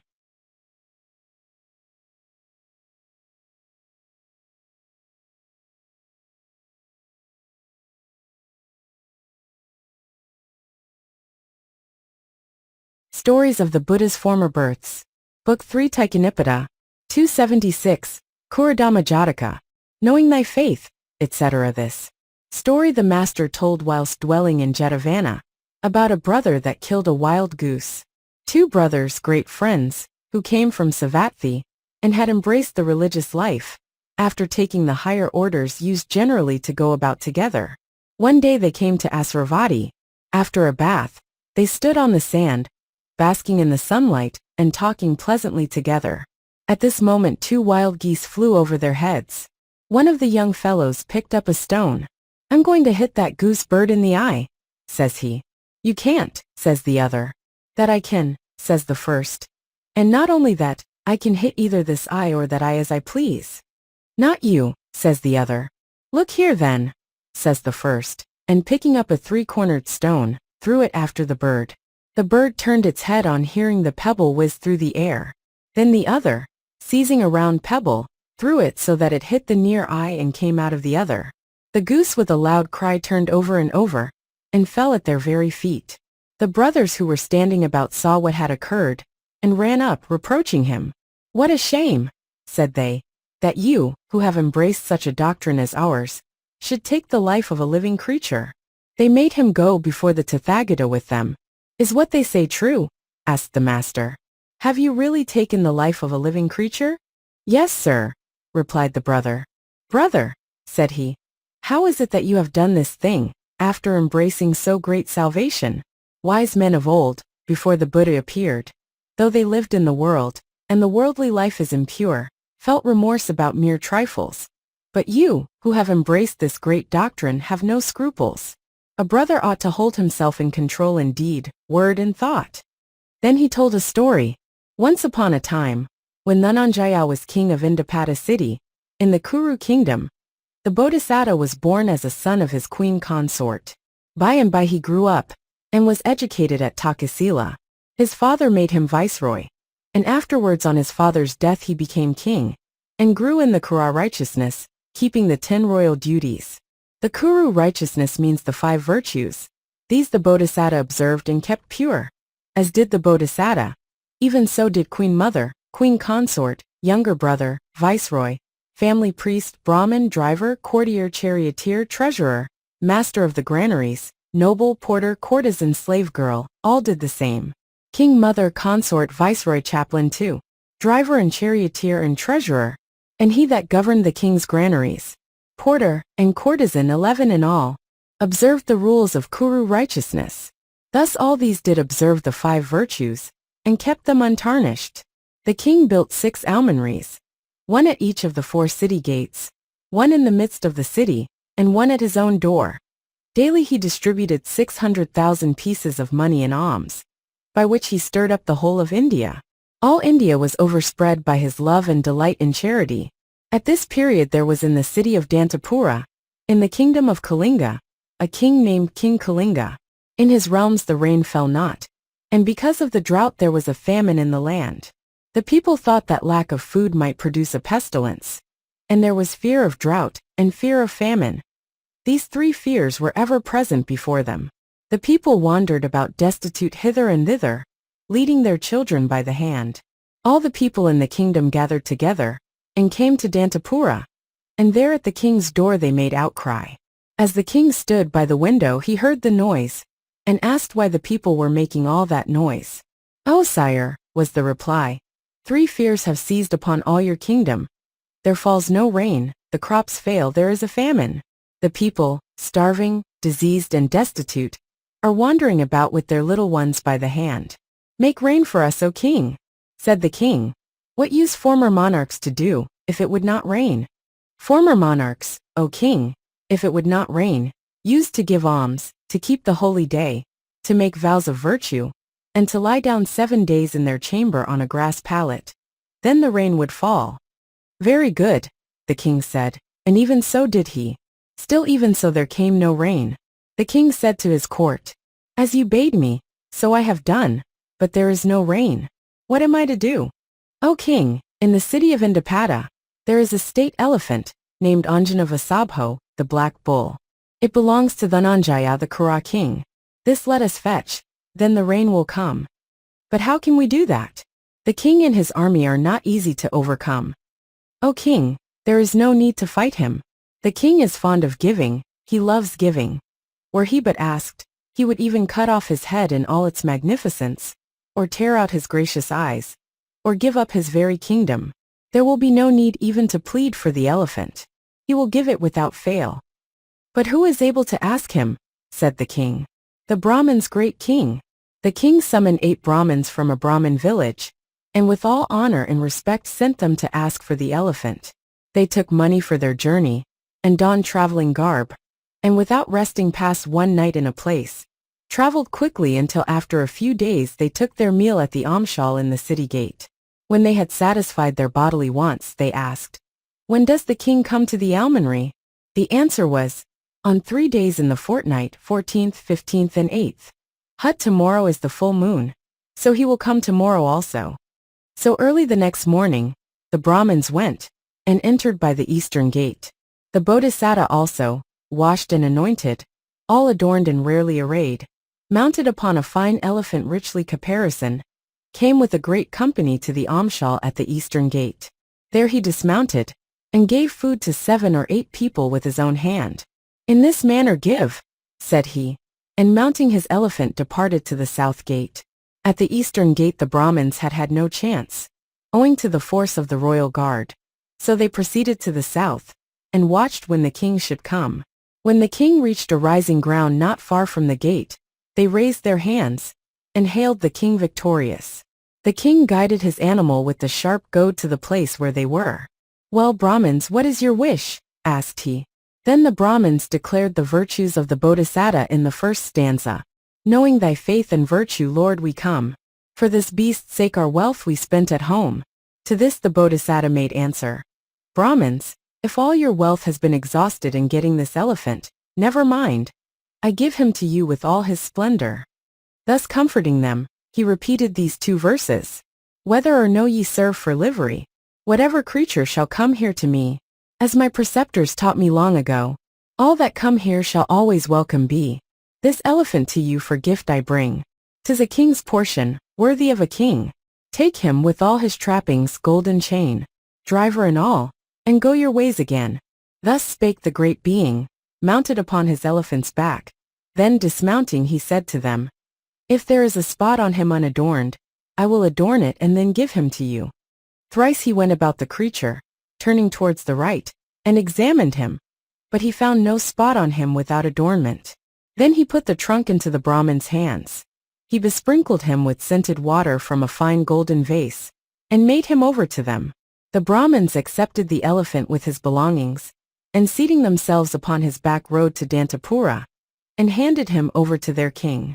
But although the elephant was come, no rain fell yet. Then the king asked again, "What can be the reason?" They said, "Dhananjaya the Kuru king observes the Kuru righteousness. Therefore in his realms it rains every 10 or 15 days. That is the power of the king's goodness. If in this animal there is any good, how little it must be." Then said the king, "Take this elephant caparisoned as he is, with all his belongings, and give it hack to the king. Write upon a golden plate the Kuru righteousness which he observes, and bring it hither." With these words he dispatched the Brahmins and courtiers. These came before the king, and restored his elephant, saying, "My lord, even when your elephant came, no rain fell in our country. They say that you observe the Kuru righteousness. Our king is wishful himself to observe it, and he has sent us, bidding us write it upon a golden plate, and bring it to him. Tell us this righteousness." "Friends," says the king, "indeed I did once observe this righteousness, but now I am in doubt about this very point. This righteousness does not bless my heart now, therefore I cannot give it you." Why, you may ask, did not virtue bless the king any longer? Well, every 3rd year, in the month of Kataka, the kings used to hold a festival called the Kataka feast. While keeping this feast, the kings used to deck themselves out in great magnificence and dress up like gods. They stood in the presence of a goblin named Siddharaja, the king of many colors, and they would shoot to the 4 points of the compass arrows wreathed in flowers and painted in diverse colors. This king then, in keeping the feast, stood on the bank of a lake, in the presence of Siddharaja, and shot arrows to the 4 quarters. They could see whither 3 of the arrows went, but the 4th, which was shot over the water, this they saw not. Thought the king, "Perchance the arrow which I have shot has fallen upon some fish." As this doubt arose, the sin of life-taking made a flaw in his virtue. That is why his virtue did not bless him as before. This the king told them, and added, "Friends, I am in doubt about myself, whether or no I do observe the Kuru righteousness, but my mother keeps it well. You can get it from her." "But O king," said they, "you had no intent to take life. Without the intent of the heart, there is no taking of life. Give us the Kuru righteousness which you have kept." "Right then," said he, and he caused them to write upon the plate of gold, "Slay not the living, take not what is not given, walk not evilly in lust, speak no lies, drink no strong drink." Then he added, "Still, it does not bless me, you had better learn it from my mother." The messengers saluted the king, and visited the queen mother. "Lady," said they say you keep the Kuru righteousness, pass it on to us." Said the queen mother, "My sons, indeed I did once keep this righteousness, but now I have my doubts. This righteousness does not make me happy, so I cannot give it to you." Now we are told that she had 2 sons, the elder being king, and the younger viceroy. A certain king sent to the Bodhisattva perfumes of fine sandalwood worth 100,000 pieces, and a golden neckband worth 100,000. And he, thinking to do his mother honor, sent the whole to her. Thought she, "I do not perfume myself with sandalwood, I do not wear necklets. I will give them to my sons' wives." Then the thought occurred to her, "My elder son's wife is my lady. She is the chief queen. To her will I give the gold necklet. But the wife of the younger is a poor creature. To her I will give the sandal perfume."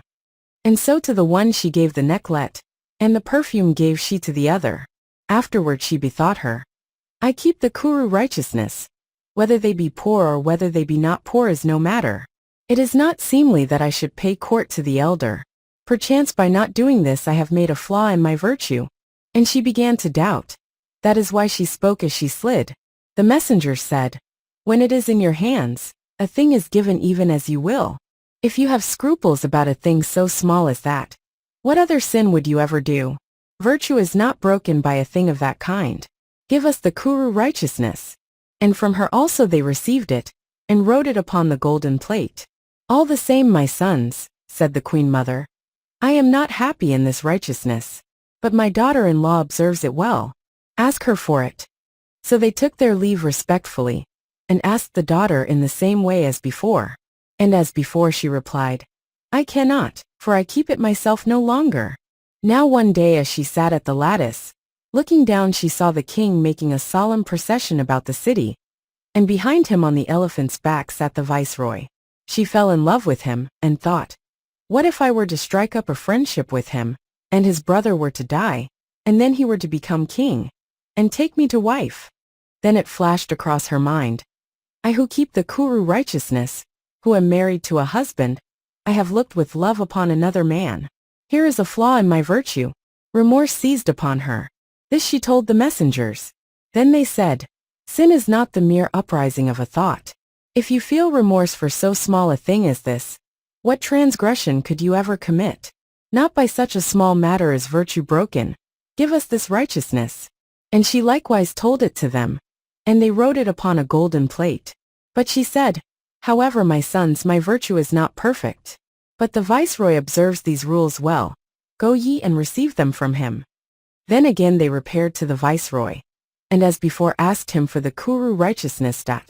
Now the viceroy used to go and pay his devoirs to the king at evening, and when they came to the palace courtyard, in his car, if he wished to eat with the king, and spend the night there, he would throw his reins and goad upon the yoke, and that was a sign for the people to depart. And next morning early they would come again, and stand awaiting the viceroy's departure. And the charioteer would attend the car, and come again with it early in the morning, and wait by the king's door. But if the viceroy would depart the same time, he left the reins and goad there in the chariot, and went in to wait upon the king. Then the people, taking it for a sign that he would presently depart, stood waiting there at the palace door. One day he did thus, and went in to wait upon the king. But as he was within, it began to rain, and the king, remarking this, would not let him go away, so he took his meal and slept there. But a great crowd of people stood expecting him to come out, and there they stayed all night in the wet. Next day the viceroy came out, and seeing the crowd standing there drenched, thought he, I, who keep the Kuru righteousness, have put all this crowd to discomfort. Surely here is a flaw in my virtue. And he was seized with remorse. So he said to the messengers, now doubt has come upon me if indeed I do keep this righteousness. Therefore I cannot give it to you. And he told them the matter.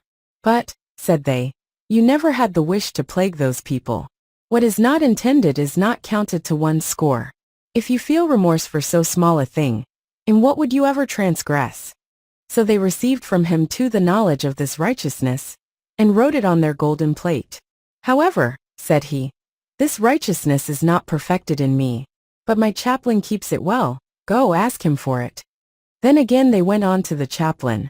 Now the chaplain one day had been going to wait upon the king. On the road he saw a chariot, sent to the king by another king, colored like the young sun. Whose chariot? He asked. Sent for the king, they said. Then he thought, I am an old man. If the king were to give me that chariot, how time it would he to ride about in it? When he came before the king, and stood by after greeting him with the prayer for prosperity, they showed the chariot to the king. That is a most beautiful car, said the king. Give it to my teacher. But the chaplain did not like taking it. No, not though he was begged again and again. Why was this? Because the thought came into his mind, I, who practice the Kuru righteousness, have coveted another's goods. Surely this is a flaw in my virtue. So he told the story to these messengers, adding, my sons, I am in doubt about the Kuru righteousness. This righteousness does not bless me now. Therefore I cannot teach it to you. But the messengers said, not by mere uprising of covetise is virtue broken.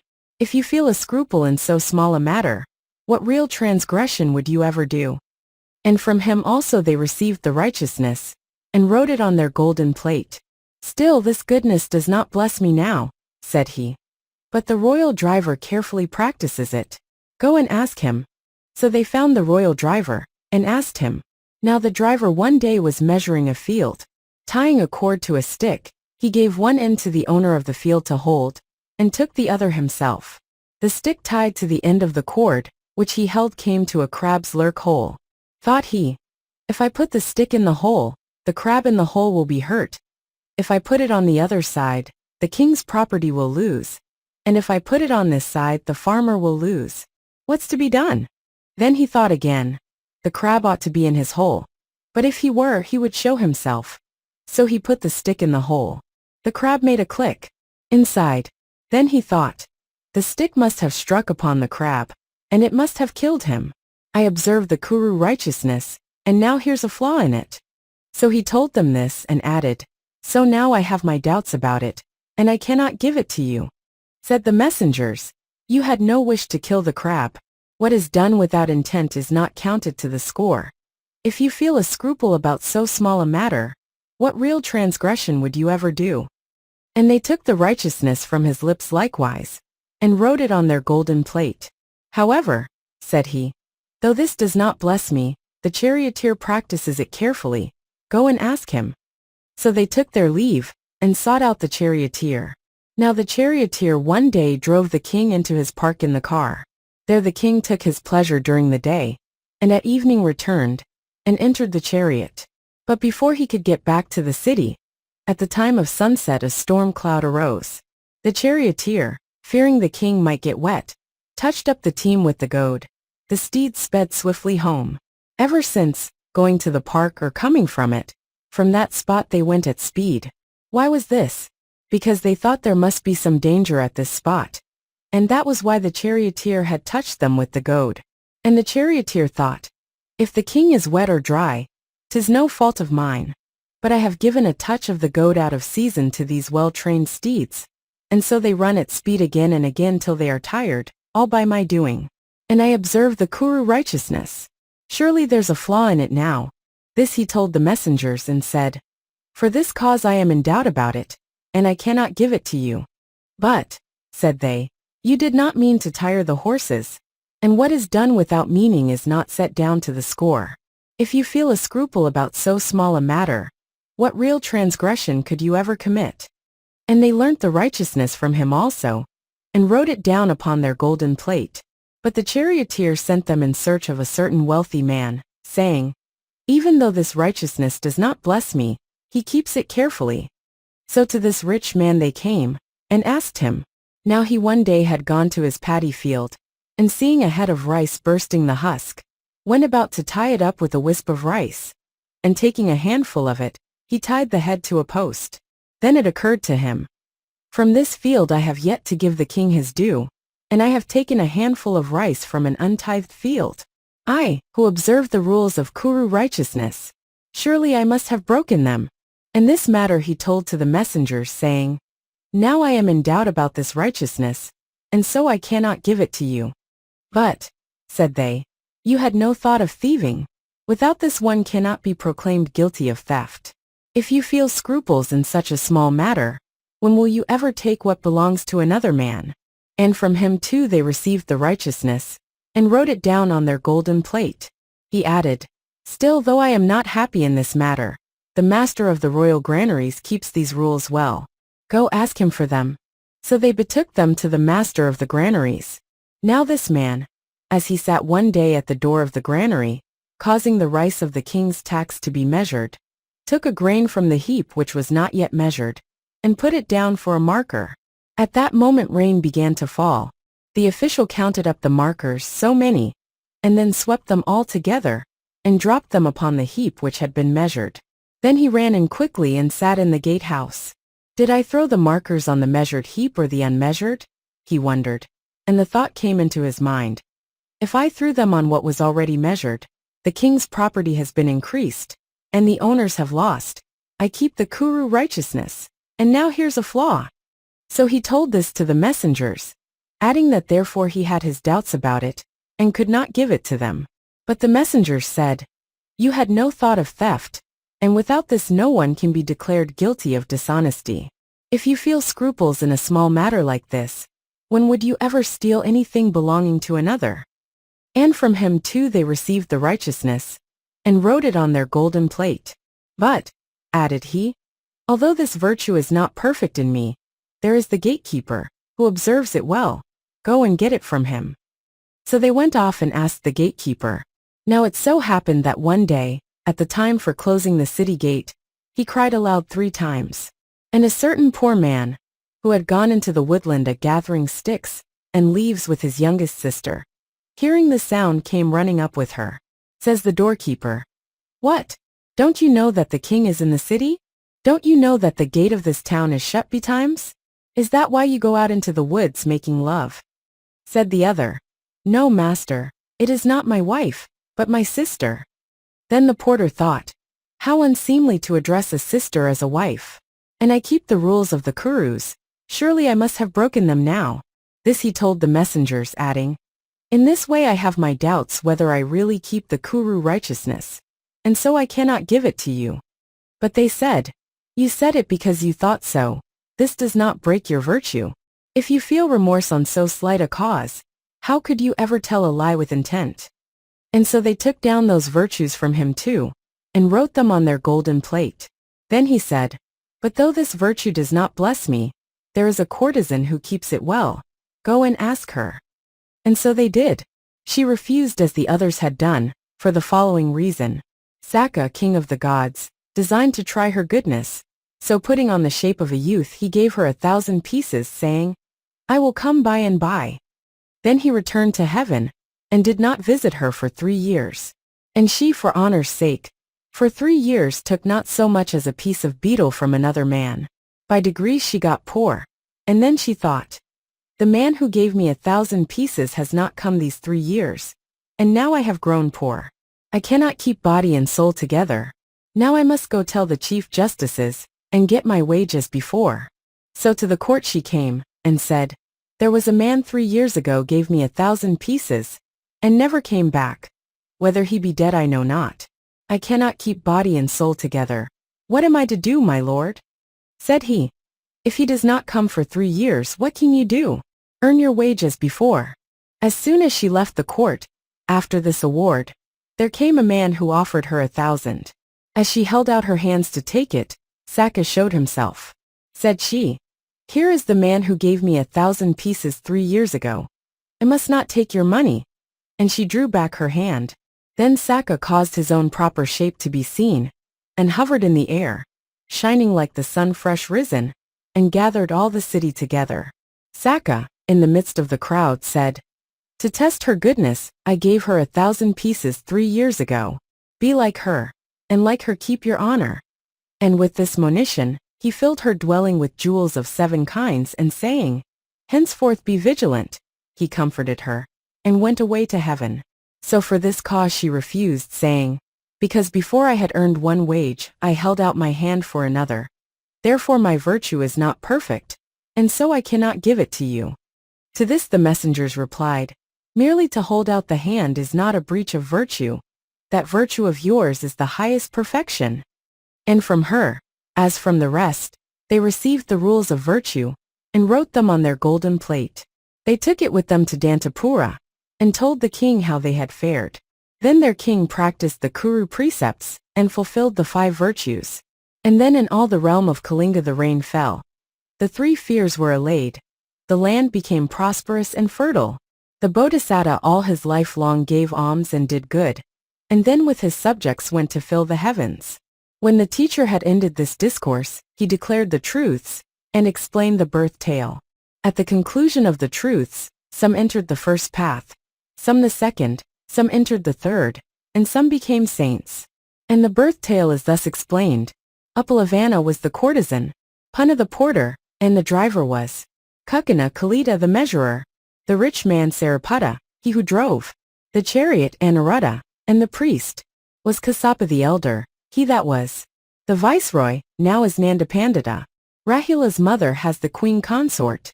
The queen mother was Maya, and the king was Bodhisattva. Thus the birth is clear.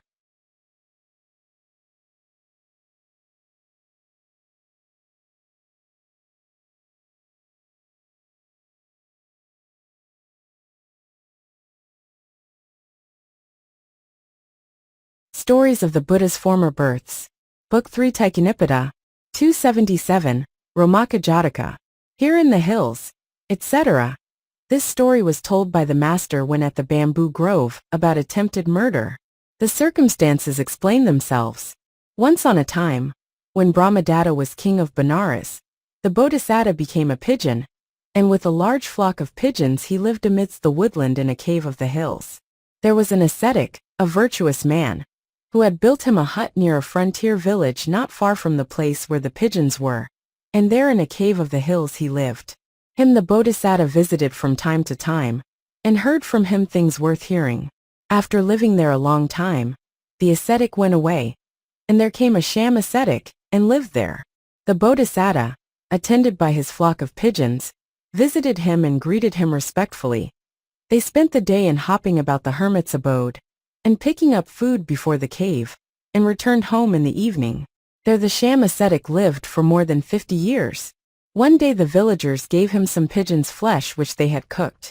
He was taken with the flavor, and asked what it was. "Pigeon," said they. Thought he, "There come flocks of pigeons to my hermitage. I must kill some of them to eat." So he got rice and ghee, milk and cumin and pepper, and put it by all ready. In a corner of his robe he hid a staff, and sat down at the hut door watching for the pigeons coming. The Bodhisattva came, with his flock, and spied out what wicked thing this sham ascetic would be at. "Yon wicked ascetic sitting there goes under false pretenses. Perhaps he has been feeding on some of our kind. I'll find him out." So he alighted to leeward and scented him. "Yes," said he, "the man wants to kill us and eat us. We must not go near him." And away he flew with his flock. On seeing that he kept aloof, the hermit thought, "I will speak words of honey to him, and make friends, and then kill and eat him." And he uttered the 2 first stanzas. "Here in the hills, for 51 years, O feathered fowl, the birds would visit me, nothing suspecting, knowing naught of fears. In sweet security, these very children of the eggs now seem to fly suspicious to another hill. Have they forgotten all their old esteem? Are they the same birds still?" Then the Bodhisattva stepped back and repeated the third. "We are no fools and we know you. We are the same, and you are too. You have designs against our weal. So heretic this fear we feel." "They have found me out," thought the false ascetic. He threw his staff at the bird but missed him. "Get away," said he. "I've missed you." "You have missed us," said the Bodhisattva. "But you shall not miss the 4 hells. If you stay here, I'll call the villagers and make them catch you for a thief. Run off quick." Thus he threatened the man, and flew away. The hermit could live there no longer. The teacher, having ended this discourse, identified the birth. At that time Devdutta was the ascetic. The first ascetic, the good one, was Sariputta, and the chief of the pigeons was I myself.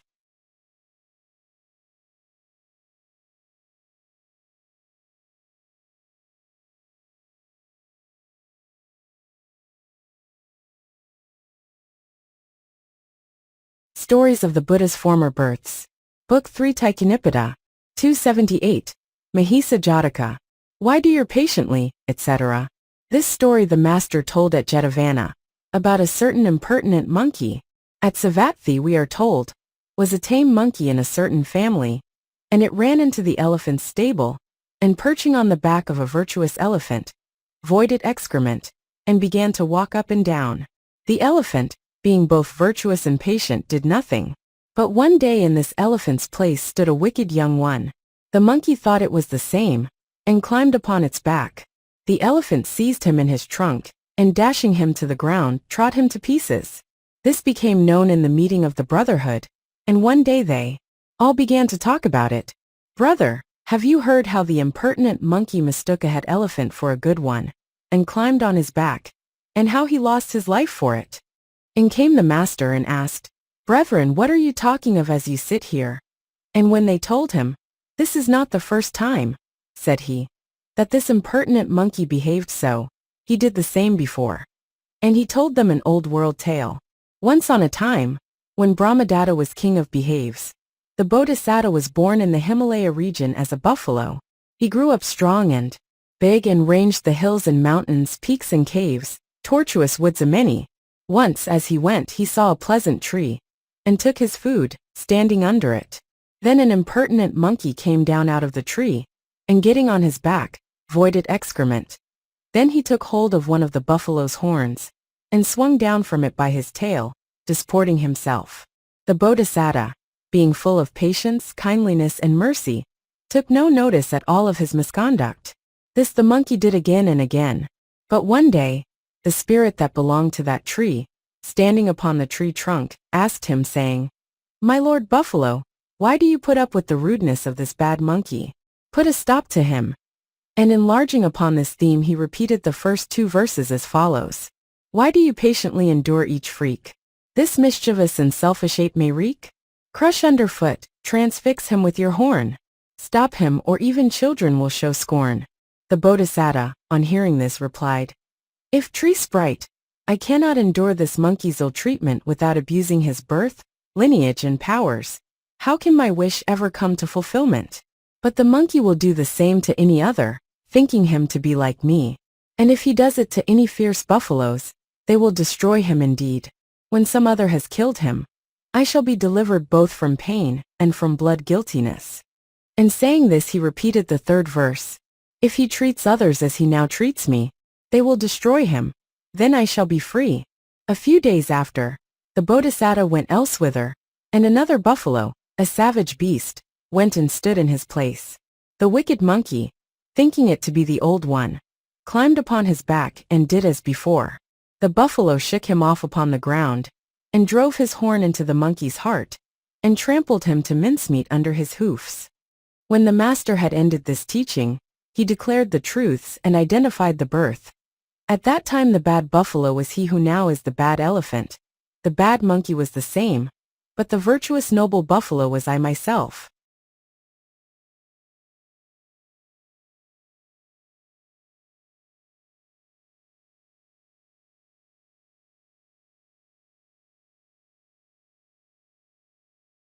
Stories of the Buddha's Former Births. Book 3 Taikkanipada. 279, Satapatta Jataka. As the youth upon his way, etc. This story the master told in Jetavana, about Panduka and Lohita. Of the 6 heretics, 2 Mattiya and Bhumaja, lived hard by Rajagaha. 2. Asaji and Punabasu, near Kitagiri, and at Jetavana near Savatthi the 2 others, Panduka and Lohita. They questioned matters laid down in the doctrine. Whoever were their friends and intimates, they would encourage, saying, "You are no worse than these, brother, in birth, lineage, or character. If you give up your opinions, they will have much the better of you." And by saying this kind of thing they prevented their giving up their opinions, and thus strifes and quarrels and contentions arose. The brethren told this to the Blessed One. The Blessed One assembled the brethren for that cause, to make explanation, and causing Panduka and Lohita to be summoned addressed them. "Is it true, brethren, that you really yourselves question certain matters, and prevent people from giving up their opinions?" "Yes," they replied. "Then," said he, "your behavior is like that of the man in the crane." And he told them an old world tale. Once on a time, when Brahmadatta was reigning in Benares, the Bodhisattva was born to a certain family in a Kasi village. When he grew up, instead of earning a livelihood by farming or trade, he gathered 500 robbers, and became their chief, and lived by highway robbery and housebreaking. Now it so happened that a landowner had given 1,000 pieces of money to someone, and died before receiving it back again. Some time after, his wife lay on her deathbed, and addressing her son, said, "Son, your father gave 1,000 pieces of money to a man, and died without getting it back. If I die too, he will not give it to you. Go while I yet live, get him to fetch it and give it back." So the son went and got the money. The mother died, but she loved her son so much, that she suddenly reappeared as a jackal on the road by which he was coming. At that time, the robber chief with his band lay by the road in wait to plunder travelers. And when her son had got to the entrance of the wood, the jackal returned again and again, and sought to stay him, saying, "My son, don't enter the wood. There are robbers there, who will slay thee and take thy money." But the man understood not what she meant. "Ill luck," said he. "Here's a jackal trying to stop my way," he said. And he drove her off with sticks and clods, and into the wood he went. And a crane flew towards the robbers, crying out, "Here's a man with 1,000 pieces in his hand. Kill him and take them." The young fellow did not know what it was doing, so he thought, Good luck. Here's a lucky bird. Now there is a good omen for me." He saluted respectfully, crying, give voice, my lord." The Bodhisattva, who knew the meaning of all sounds, observed what these two did and thought, "Yon jackal must be the man's mother." So she tries to stop him and tell him that he will be killed and robbed. But the crane must be some adversary, and that is why it says kill him and take the money. And the man does not know what is happening and drives off his mother, who wishes his welfare, while the crane, who wishes him ill, he worships, under the belief that it is a well-wisher. The man is a fool. Now the Bodhisattvas, even though they are great beings, sometimes take the goods of others by being born as wicked men. This, they say, comes from a fault in the horoscope. So the young man went on, and by fell in with the robbers. The Bodhisattva caught him. "And where do you live?" said he. "In Benares." "Where have you been?" "There was 1,000 pieces due to me in a certain village, and that is where I have been." "Did you get it?" "Yes, I did." "Who sent you?" "Master, my father is dead, and my mother is ill. It was she sent me, because she thought I should not get it if she were dead." "And do you know what has happened to your mother now?" "No, master. She died after you left, and so much did she love you, that she at once became a jackal, and kept trying to stop you for fear you should get killed. She it was that you scared away. But the crane was an enemy, who came and told us to kill you, and take your money. You are such a fool that you thought your mother was an ill-wisher, when she wished you well, and thought the crane was a well-wisher when it wished ill to you. He did you no good, but your mother was very good to you. Keep your money and be off." And he let him go. When the master had finished this discourse, he repeated the following stanzas. As the youth upon his way, thought the jackal of the wood was a foe his path to stay, while she tried to do him good. That false crane his true friend deeming, which to ruin him was scheming. Such another who is here has his friends misunderstood. They can never win his ear, who advise him for his good. He believes when others praise, awful terrors prophesying, as the youth of olden days loved the crane above him flying. When the master had enlarged upon this theme, he identified the birth.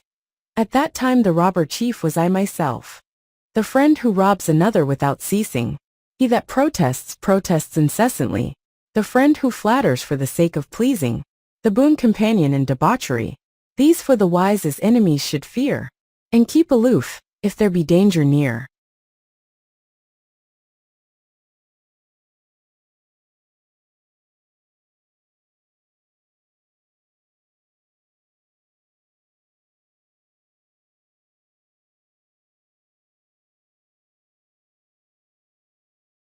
Stories of the Buddha's Former Births.